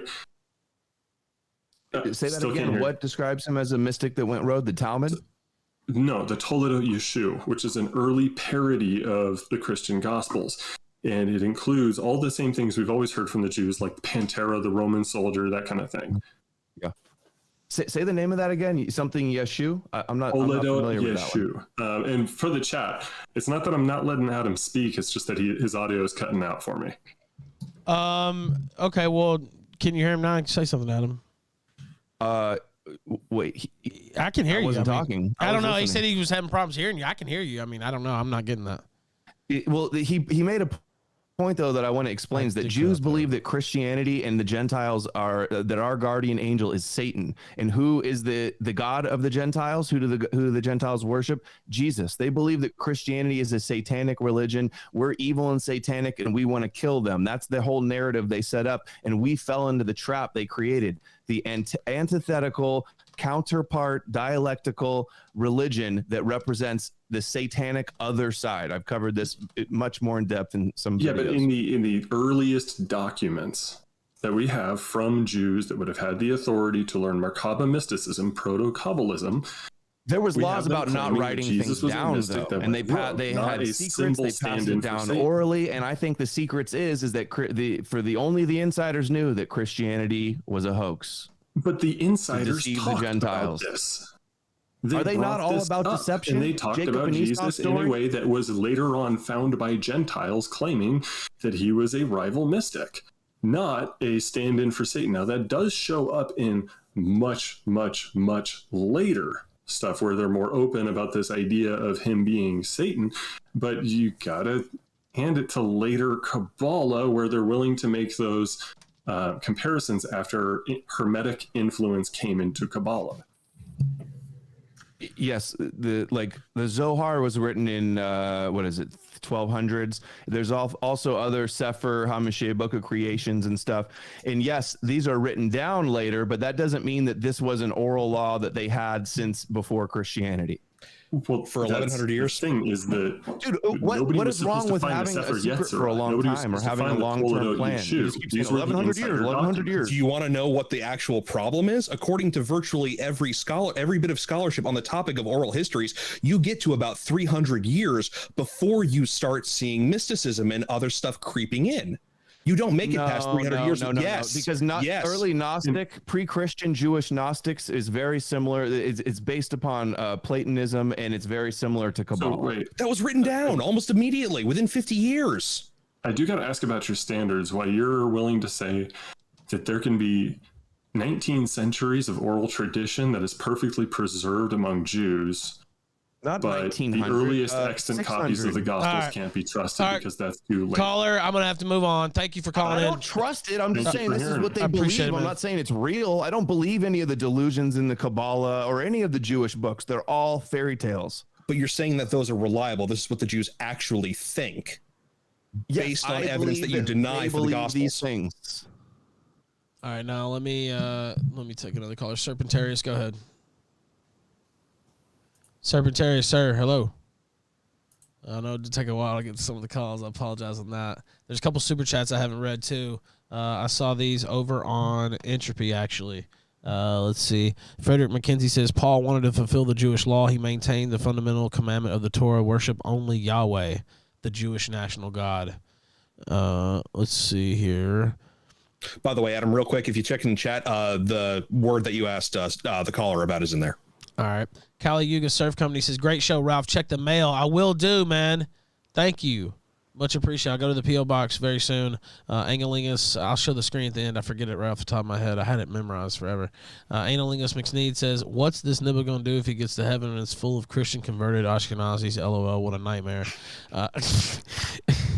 All right, that's pretty good. Now, let's see. Timber Sycamore says in Jewish Revolutionary Spirit by E. Michael Jones, it details how the Catholic Church has protected Jews over and over whenever the masses try to go after them, and Jews have subverted the church with Masonic cults and the conversion crisis, I guess. I think converso crisis. All right, now let's see. Frederick McKenzie, yeah, I read that. Then he said, for example, the House of Rothschild by Niall Ferguson. Jews were able to take down Napoleon through their financial power. They rose to financial dominance within Christian Europe, not secular Europe. Well, yeah, because they took over the money lending trade because it was seen as like unchristian. Jews are doing great in secular Who's doing Europe. that with their Holy mic? cow. What's going on here? Can we not do that? Whoever's doing that? Or mute yourself. Oh, I don't know. I don't know who's that. Where's that coming from? Mr. Lennon says, Adam, do you say Christian Zionism got the Jews to Israel? What do you say about Christianity getting white Europeans to America? I'd say that the Vikings came to America long before Columbus, 1,000 years ago. No, let's see. I like that. Okay, I see somebody. Righty Tighty 91 had one on Cash App. He says, there's a difference in hating and resenting God and not believing. I was agnostic till I had kids, still unsure, but I'm not mad at God anymore. I'm thankful I'm alive and raising a family. I'll never understand a close God relationship, but I'd claim him as loud as possible just to piss off the shit libs. Plus, God believers are less likely to cave to commies or government. Let's see. Shout out to Sam Fortune over on Cash App. I'll read those later too. Let's see. Where is this? Money Man. I like that name. Sometimes I'll see some fake names over there on Cash App. I don't read them out unless they're fake. So be careful. But I'll always check and see. Let's see. Hey Adam, have you read Father Seraphim's Seraphim Rose? Seraphim Rose's Orthodox. You haven't read that? He says he's an Orthodox Christian who mentioned the protocols of Zion and how to combat against it. Non-denominational Christianity also isn't what Jesus preached. Okay. Then let's see. Mr. Lennon says, Adam, you say Christian Zionism got the Jews to Israel. What do you say about Christianity getting white? Oh, I already read that one. God damn it. How did I read that back to back? Okay. Now let me see. All right. Let's just roll through these. We're going to have to go a little quicker. Cooper, go ahead. We're going to have to move a little quicker, though, because we'll just have to. We'll never get through. Go ahead. No, yeah, you're fine. Do you believe in evolution? Who? Adam. Let's say. Are you asking everybody? Yeah. No, I'm not. I think that's the most plausible explanation we have for life on Earth. Jewish evolution. Okay, and I'm sure you believe in the Big Bang then? Not necessarily. Well, I mean, Jewish, all of space. The Catholic that Church first colony that came in with the satellites, like and the Big Bang. Flat. Sorry. No, wait. He said the Catholic Church believes in evolution and the Big Bang. I don't know. I mean, I'll take That's his true. word Yes. on it. Yeah. Okay. Well, they're faggots, you know. It's what do you think? that. What do you think happened? You think God just snapped his fingers and Adam and Eve were created? Just materialized out of nothing a few thousand years ago? You think that's a better dwelling explanation? on it and fighting about it is pointless, but I think everything that's happening here on Earth, there's a lot of stuff going on, and anytime we try to distract ourselves to explore elsewhere to say, hey, we're minimalist and you, Adam, are just a little speck of nothing, and, you know, that's all you are, versus, hey, we're on Earth and everything you do has an impact. That's a different game. We're in a universe with like trillions of galaxies. Exactly. And so, like, if you didn't have that thought, which is a Jewish scientist, that's a Jewish scientist, like that whole concept of all those galaxies, and that's Jewish science. I promise you. So you're a flat earther. You think the stars are fake, just like a firmament faking us out? No, I mean, there's we're in a huge astrologers. universe? There's clearly architecture out there that follows the stars. I don't know what, you know, I don't know anything about it, but It's not like I'm trying to claim that information goes to a fucking satellite. Ralph was on a fucking plane. You think that phone goes to space? No, it just goes back down to the ground to a fucking satellite tower. All right, now you're getting. You sound really credible. You're getting into a separate topic, Cooper. Thank you. I appreciate. Do you have anything else? But either way, I mean, just the science is its own religion, and if you believe in Darwinism, well, there you go. That's evolution is just Darwinistic beliefs, and it's fake and gay, just like space. All right, thank you, Cooper. Thank you. Do you believe in evolution, Myles? I do, yes. Fake and gay and Jewish. But I know a lot of Christians like that, though, that we'll just say, well, that's just established that guy. Well, they'll just say that's, and again, I'm a moderator head on. They'll just say Christians are going to that's attack you for this, Myles. You know that, right? Oh, no, I have this conversation all the time. I'm an old Earth guy. Old Earth, limited flood. I have no problem with it. They'll just say it's like a tool of God. Like, basically, God came up with evolution. God ordered the universe. Well, that's in the such a simplest way to explain it. If you're a Christian, you just say, well, yeah, of course, it's real, but God, I mean, that was God that did that. Yeah. All right, now, let's see. I saw Shin Chan drop something in there. Thank you very kindly for that, sir. He says, I know that Christian nations have fought against the Jew, such as usury. What about the Christian nations that have defended Jews? Was the push against Jews due to Christianity, or was it just ethnic push against an invader manipulating the culture and economy? Within a lot of these European societies, you actually had a fairly broad European ethnic mix, especially in some of the more metropolitan areas, like say the Holy Roman Empire, or in France, or in England, or in Germany, or some such. So having ethnic outsiders wouldn't have been such a huge thing. I think it's a 50-50 mix between recognition of an ethnic outside in Ashkenazi Jews and they're not Christian, ergo we cannot trust them. I think it's a mix of the two. All right, now let's see here. Basement Wizard says, funny that we have this hours-long intense debate about Christianity. Then the topic of the Holocaust comes up, and both sides just instantly agreed, like, well, yeah, that's obviously fake.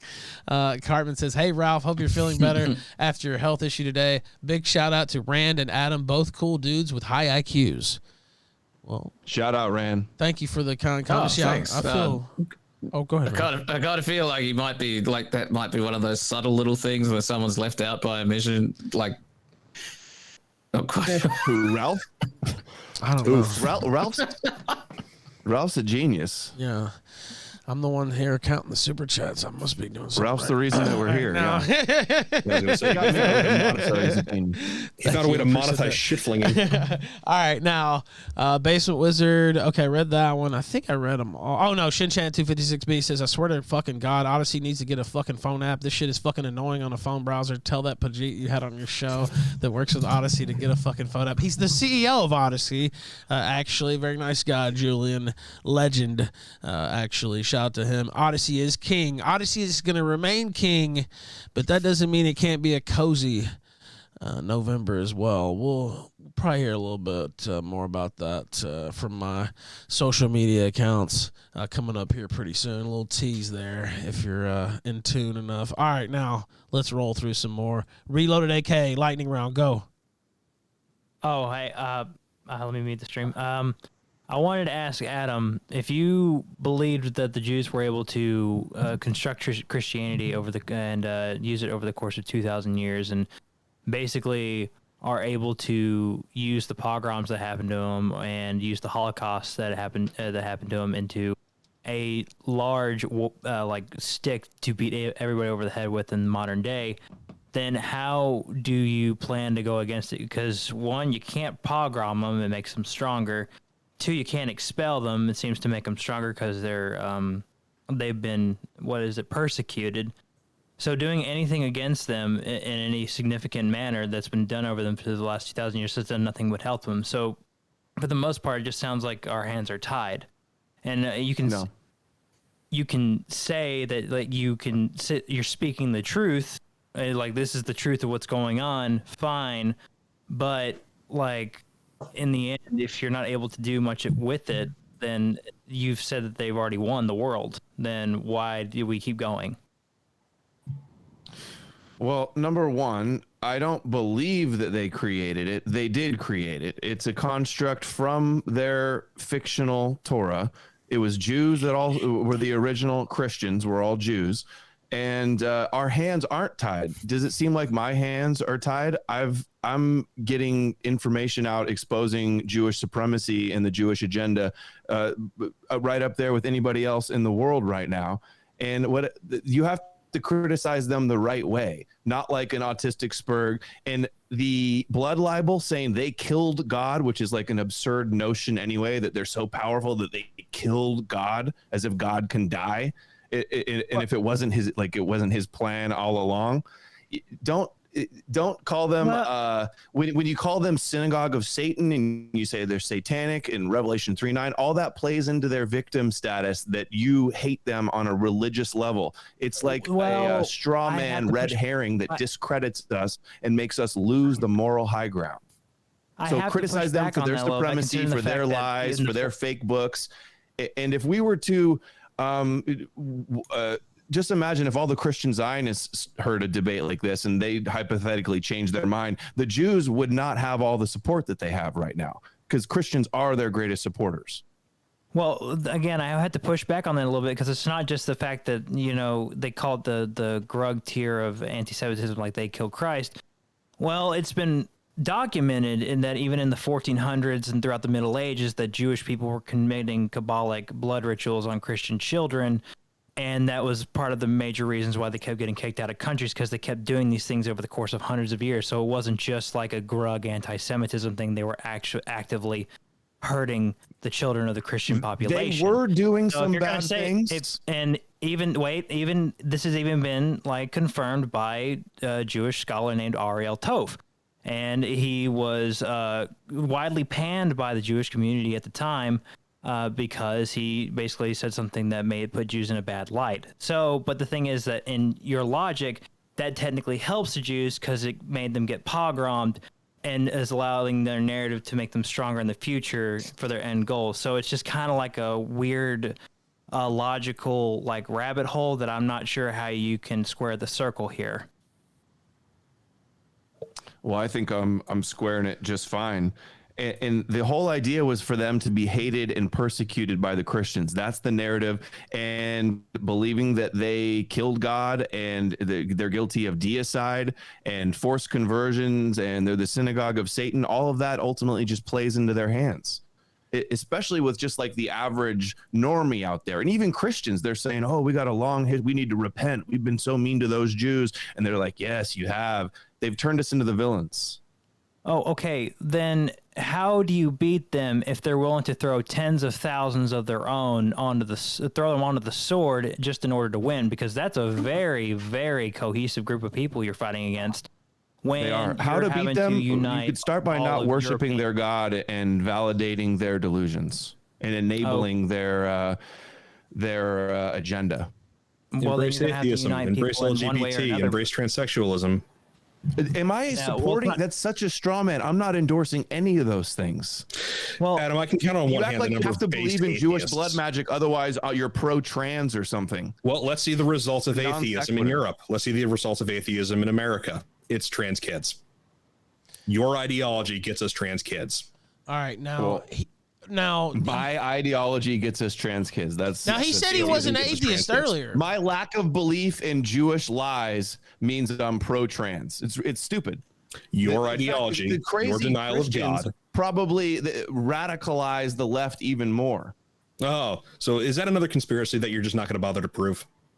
Like the satanic kind of stuff? Do you mean that was real? They actually found the tunnels underneath that elementary school, or excuse me, that daycare. I'm not talking about one specific. The Finders. The Finders documents, you haven't kept up with that at all? Like I said, I'm not talking about one specific thing. I'm talking and that doesn't lend validity to a lot of what was going on at the time, especially on the heels of the drug up. All right, Reloaded, thank you for calling in. I got to keep going. Oh, wait, all right, real quick, dude. Were you saying something, Reloaded, when I cut you? Sorry. Just go ahead real quick. I just one more question. Well, very quick. And then in that respect, then how could you prove that the Jews wouldn't have predicted something like you would come along to be able to put down their narrative and have a counter plan in that regard, because they were able to plan things 2,000 years in advance? Thank you, Ralph. They're probably laughing. you. It's amazing that more people haven't caught on to this, but there's Jews laughing somewhere that there's Christians are so brainwashed by this Judeo hoax that they're calling me a Jew for telling them that they're duped by Jews. But maybe that's all part of the conspiracy, Adam. Have you considered that? Maybe you're part of it. Maybe I'm part of it. Maybe we're all part of it. Ooh. All right, now let's keep going. It doesn't stop. Esoteric Alex Jonesinger. Felix, Yeah, for real. Felix, go ahead. Can you hear me, Felix? You gotta hurry because I gotta go. Actually, I have a project that I'm. Oh yeah, hold on one second. I just want to say this. I got a project that I'm going to do tomorrow. I can't talk about it yet, but it will be seen at some point. All right, now go ahead, Felix. Good stuff, my brother. Good stuff. Yeah, so I'm a big fan, man. I'm a TRS page chat as well, and I'm also a Adam listener as well.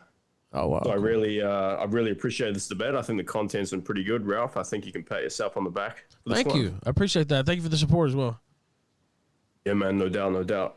So Myles, I've actually got a question for you. So one of the big things that Adam really addresses in his videos and his content is around the way that the Jews, as part of their Judaism type prophecies, is really bring forth these types of ideas around end time philosophy, with the idea of summoning their Messiah, not the Messiah, what's that called again? The Mashiach. So what do you think about that, Myles? So do you actually see that happening through your own lens as well? That there's like a lot of Old Testament provocation. Are you asking me what I think about Old Testament prophecies? Probably more the correlation of the current times versus some of those like Book of Revelation type prophecies that the Jews are really starting to reenact in their views of looking to summon the Mashiach. You have to be very careful when looking at prophecy and trying to apply it to the current day. People do that so often, and they really, really, really get it wrong. The sheer number of end times cults that have ended in just people selling everything they own, waiting for the rapture, and then it's just not happening. That was a huge thing in the 18 and 1900s. You do have to be very careful. I think the Old Testament prophecies were fulfilled in Jesus, and that's the end of that's the fulfillment of the prophecy. So now we're waiting the second coming of Christ. But I think all of the Old Testament is Isaiah, Daniel, etc. All of that points right to Christ, and I think that's just like the Jews. You're waiting for Moshiach ben Joseph to come and rule the whole world. Well, he already came, conquered death, and now we're waiting a second coming. So you have that in common with the Jews, that you're waiting for a Jewish king to come and rule the earth. Well, the difference is that those Jews aren't God. So I worship God. They worship. So as long as God's a Jew, it's okay to worship him. The God of the universe, yes, I worship the God of the universe. That is correct. The God of the universe is a Jew. He incarnated as a Jew, sure. Okay. And you talked about how people need to be careful to not misinterpret these end times prophecies. We got millions of rapture fanatics. We've got Armageddon end times lunatics. We've got QAnon cult members. We got ridiculous faith healers, all of these things. Why need to be careful? How about a divine word of God has a little more clarity and not so easily can be misinterpreted. It's pretty. The point I'm making is that it is flawed. It's man-made, and it's flawed, and it's fiction. So Adam, you seem like a pretty in shape kind of guy. If you wanted to lose weight, if you were overweight and you wanted to lose weight, how would you do that? I don't even want to go down. Diet and exercise, the same thing everyone says. Steroids. So all of these fatsos, that's a really great way to get buff, Rich Piana. But everyone knows that the way to lose weight is diet and exercise. How many people actually do that? Very few. So everyone knows what it should be, but they ignore it. All right. Not everybody knows the truth. Everybody thinks they're right. Every Christian thinks they're the real Christian, and the vast majority of other Christians have it wrong. That's a flawed system. A real God of the universe wouldn't allow that to happen. He would come down, he would straighten everything out. There would be no disagreements. There would be no differences in interpretation. These are signs that it's a man-made. All right, fiction. In your opinion. All right, so that's just your opinion. All right, let's do the caller. We're gonna have to just address the callers, and Myles, please stop starting up an argument after every single caller. No offense, So because I'm never gonna be able to get final through. question, and that's towards you, Myles, brother. It's how do we get rid of the pacificity within Christianity? Because obviously one of the key aspects that the Jews have used to control us is basically lulling us into this pacifistic type of thinking where all we have to do is sit back and wait for the second coming, basically. So how can we actually, I guess, re-weaponize Christianity to actually start thinking and addressing civilization in the correct way to attack some of these issues that are really hurting us from a civilizational perspective? We're not seeing anything special in European American Christian civilization that we haven't seen before in ancient cultures. What we are seeing right now is a behavioral sink. These civilizations now being Christian, at least nominally, is entirely incidental. We can talk about the cope about, well, everyone's just waiting for the second coming. No, the first century Christians, early Christians, back when they were under persecution, they were anxiously awaiting the second coming. We are sitting on our smartphones, bickering on the internet, and making Ralph tons and tons of money, being entertaining.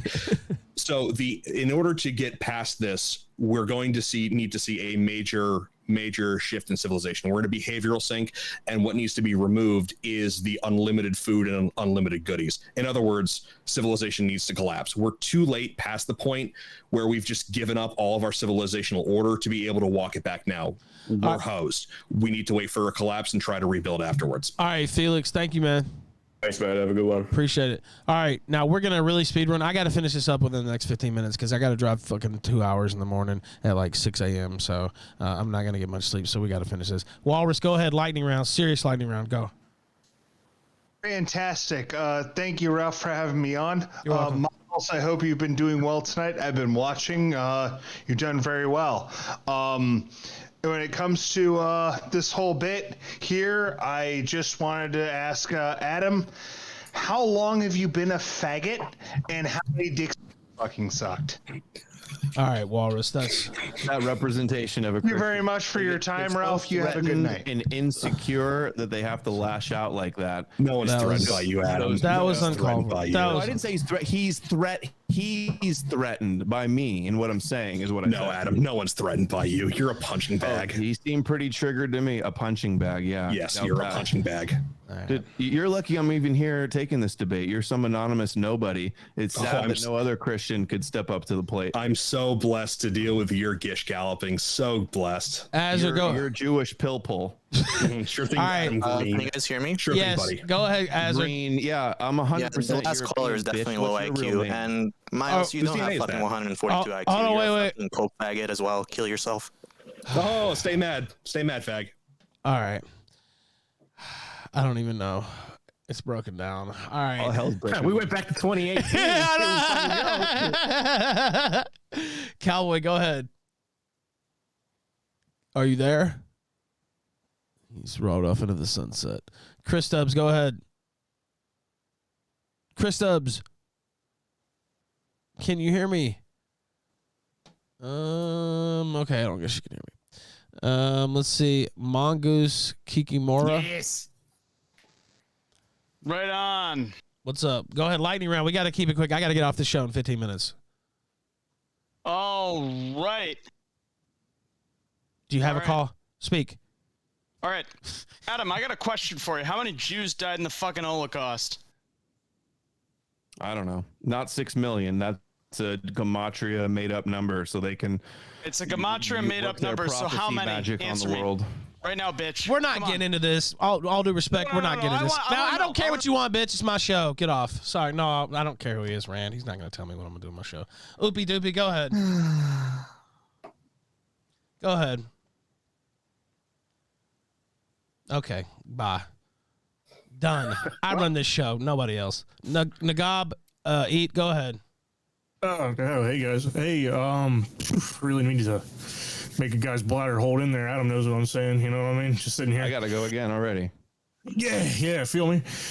So, is there anything that you feel that's more Jewish than materialistic views that deny any spirituality whatsoever?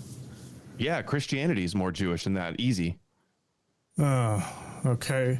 And my other thing is this isn't Twitter. You can't just block and hide comments from Myles just to get off. And that's it. I really don't care. You're a fucking faggot. All right, go. Jesus Christ. Christ. Oh, I wonder why I would want to block What somebody is that wrong? can't say anything but that. What in the world? Well, you can't argue, so. Dude, they get so triggered, man. It's Man, like- dude, it's fucking. I don't know, man. People, it's heated, dude. I don't. Yeah, people are getting. They're upset. so brainwashed to believing these Jewish lies that they'll believe you're the devil incarnate if you tell them that they've been duped. Adam, don't put yourself on the same level. People with are the so devil. You're just a mad. dipstick. Holy shit! All right, now let me go ahead, Iron. Iron, please. Hello.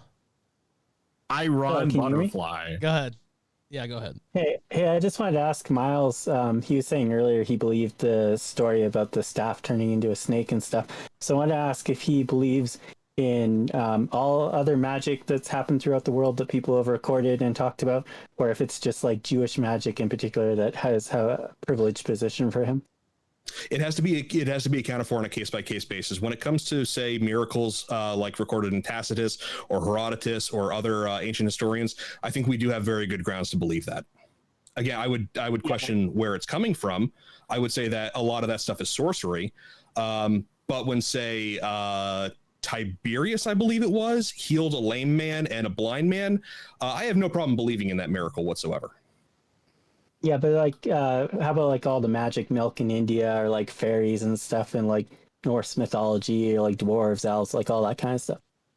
Again, it has to be examined on a case-by-case basis. Again, I don't categorically rule it out at all. So you're saying like Sure all you those do. things could Be be a honest. literal possibility? No, I don't. Be real if it's in the magic Bible. No, Jewish see, Bible. Adam, this is your problem. If you could actually argue, well, you wouldn't need to straw man me like a dumbass. Anyway, it depends. It depends on the source and it depends on the attestation. As far as like fairies and dwarves and elves and stuff like that, for me, I would call them demons. Those are those are fallen spirits. Witches? The Bible talks about witches, and you believe witches have can do spells and have supernatural powers? Do I believe certain people are possessed by demons and the devil and they can perform supernatural acts? Yes, absolutely. Abso-fucking-lutely. Okay.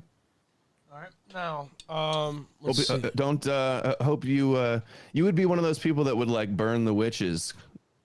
If witches actually had that power, yes. All right. Absolutely. No. Oh, by the way, fun historical fact, most witches were men and they were burned for creating quote-unquote love potions, aka date rape drugs.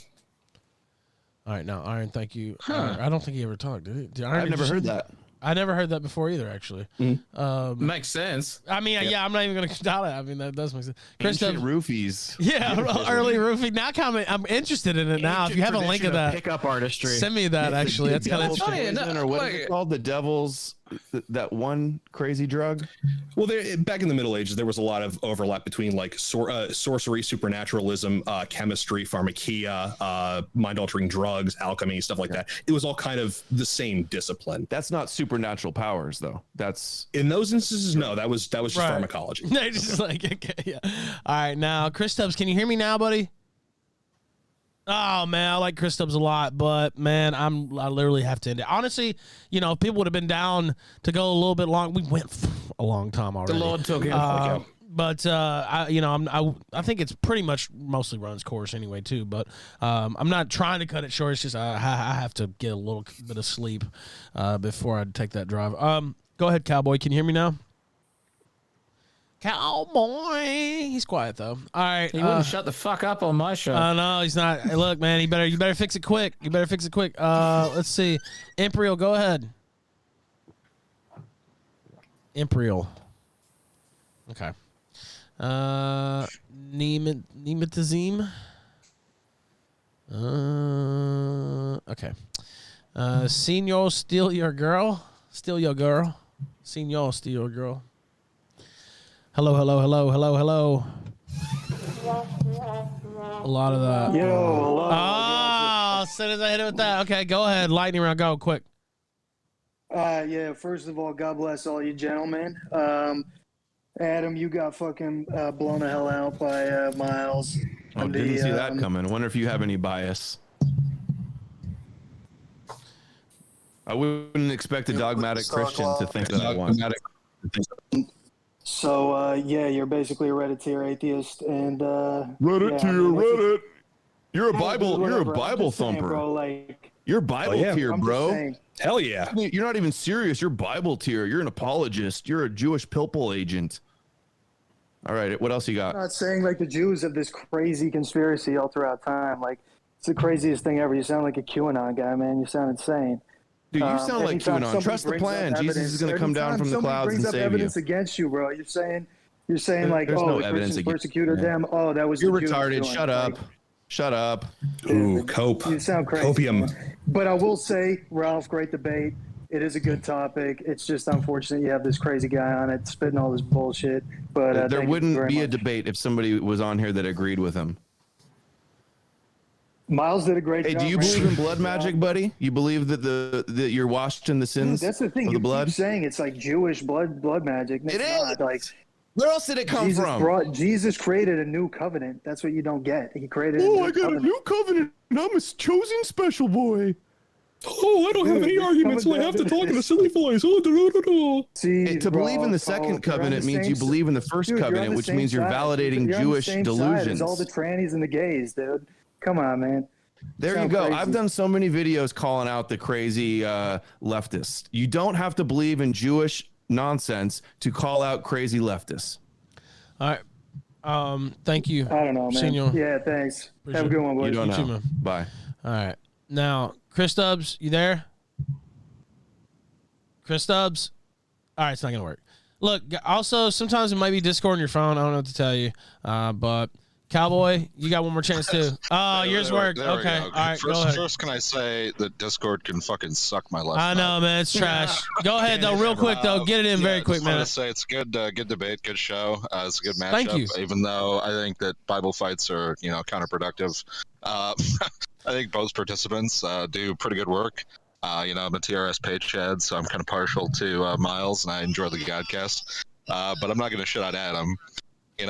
Just wanted to say, as a lapsed Catholic, I don't really feel like I need to engage in apologia, for not liking Jews, or I feel like I have to bend over backwards to atone for like any kind of a fictional historical crime against Jews, or repent for any kind of like shitty shit they brought on themselves for their repeated, historically demonstrated shitty behavior. So that's all I wanted to say. Jews suck. Thank you, Cowboy. Appreciate it, man. Yeah, have a good one. You too. Chris Stubbs, one last chance. Nah, it's not going to work. All right. And then I'll try these just because I gave them a last chance too. Nemultism. Hello. Nope, you're muted. Imperial, hello. Hello. You got it. Go ahead. You got me? Yeah. All right. Yeah, I just wanted to say something about Yahweh, kind of as this Lord of hosts, and the word for host can mean angels. I'm sure the Christian would think it means angels, but it also means armies. And Christianity has been hosted by Yahweh. I mean, there's a lot of other kind of controlled opposition things in the Bible. One of them would be the Nehushtan, right? So Jesus identified as the snake on a stick. You guys can hear me, right? Yes. Keep going, man. Very quick, though. Get it out because I got to go. No offense, but I really got to go. It's 2:40. Anyway, there is a lot of language in the Bible that shows that they have controlled opposition. I mean, Genesis 3, the woman steps on the snake's head. The snake bites the heel. The next mention of heel is Jacob grabbing the heel of Esau. So that is the snake. So the Christian who tried to fight the snake is actually ended up worshiping the snake. No, that is parallelomania. You would have to posit that something like Donald Trump and Oprah Winfrey are the same person in order to come to any sort of conclusion like that. That is completely spurious. No, the Nehushtan is where the snake was biting everyone, and Moses held up the bronze staff with the snake on it, and Jesus identified as snake, and so you guys are worshiping the snake. Like, can you cite chapter and verse, please? You say you're fighting the snake, but you're actually worshiping the snake. Can you cite chapter and verse, please? Also, symbols can't have more than one meaning in different contexts. That's John chapter 3. John chapter 3, when Jesus identifies as the Nehushtan from the Old Testament. Okay, so symbols can't have more than one. Wise as serpents, innocent as doves, wise as the devil. Is that really what you're saying? No, the serpent would be controlled opposition. Also, Yeah, also for the first 300 years of Christianity, every single pastor, theologian, and writer identified or did not countersignal pacifism. They followed the Didache, not the Apostles' Creed or the Nicene Creed, and pacifism was the staple before Constantine. And Pacifism, you can find some Christians that were in the military, but every single theologian said no. Even Alan Creeder, the historian, said that every single theologian, like Lactantius, Tertullian, Irenaeus, all of them, Origen, they were all pacifists. So we're returning to the root of Christianity is what we're doing. So now we're kind of welcoming the foreigner, loving the enemy, receiving the stranger, and that's what Christianity has to come, and that's what's influencing the culture right now. And we're actually returning to a root version of early Christianity, not Christendom, that was taken over by Constantine, and the sword became something that Jesus said not to pick up, right? After Peter, and Tertullian even said when Jesus told you to put away the sword, that meant put away the sword for every single soldier as well. That was Tertullian. And now we're coming back around to an original root idea of loving your enemies, welcoming the foreigners, receiving the strangers, and that's why we're fucked up. Taking that as globo homo, sure. That is the crux of the Old Testament as well. You can find a sloth of verses where they say that we were the strangers in Egypt, and now we got to welcome the strangers here. And it follows into the New Testament. The Jews couldn't figure out how to beat Arians with force, so they figured out how to do it subversively through non-passive or through passivism and through nonviolent resistance. And by that's how creating they a whittled their Messiah that way makes into no sense in the Jewish historical context, and by creating a Messiah that makes no sense and does not appeal to Rome. All right, we gotta call it. Philosophy department. Yeah, you have no idea what you're talking about, you moron. You just don't. No, for the first 300 years, every single theologian, writer, pastor, they were all under the Didache. They were all pastors. Every fucking one of them. Thank you, April. Name one. April. Alan Creeder said that. Thank you, April. Thank you for calling in, man. I gotta go. Thank you, man. Original citation. I appreciate you calling in. I appreciate you calling in. I You got can't. nothing. I can't let this go all night. But I appreciate you calling in, man. You got no problem. Thank you. All right. No. Only because That's I'm called really. citation It's bluffing, like by the way. 2:30. I had to call it. Actually, that was a really good caller. I hated to do that too. I'm usually more abrupt than that. When I just pull somebody off. Anyway, Myles, tell them where they can find you, man. Sure, I can be found at therightstuff.biz. I'm available every Sunday. If you want to be a TRS page head, that's available at therightstuff.biz/paywall. You can go ahead and comment on everything over there. Get a lot of paywall-only content. We do Christian theology dedicated to evangelizing the alt-right. I also have an audiobook, Hitler by Wyndham Lewis, coming out from Antelope Hill Publishing on Monday. You can find that at antelopehillpublishing.com. Oh, nice. Adam Green, good. I like him a lot. Appreciate you for setting this up. Thank you, Gator. Thank you, Myles. Thank you to the callers and the Killstream crew. NoMoreNews.org, and find me on Twitter, Telegram, Gab, Odysee, and BitChute. Killstream legend, I think it's fair to say at this point, Adam Green. Oh, thank you. I'm Thank honored. you so much for coming on the show, man. I really appreciate it. And Myles Poland, thank you very much for coming on the show. Debut appearance and staying the long haul for both you gentlemen. It was a long one. I appreciate it, and it was a wild one too. And I hope both of you guys have a good weekend. And I wish you both the best. Okay, take care. All right.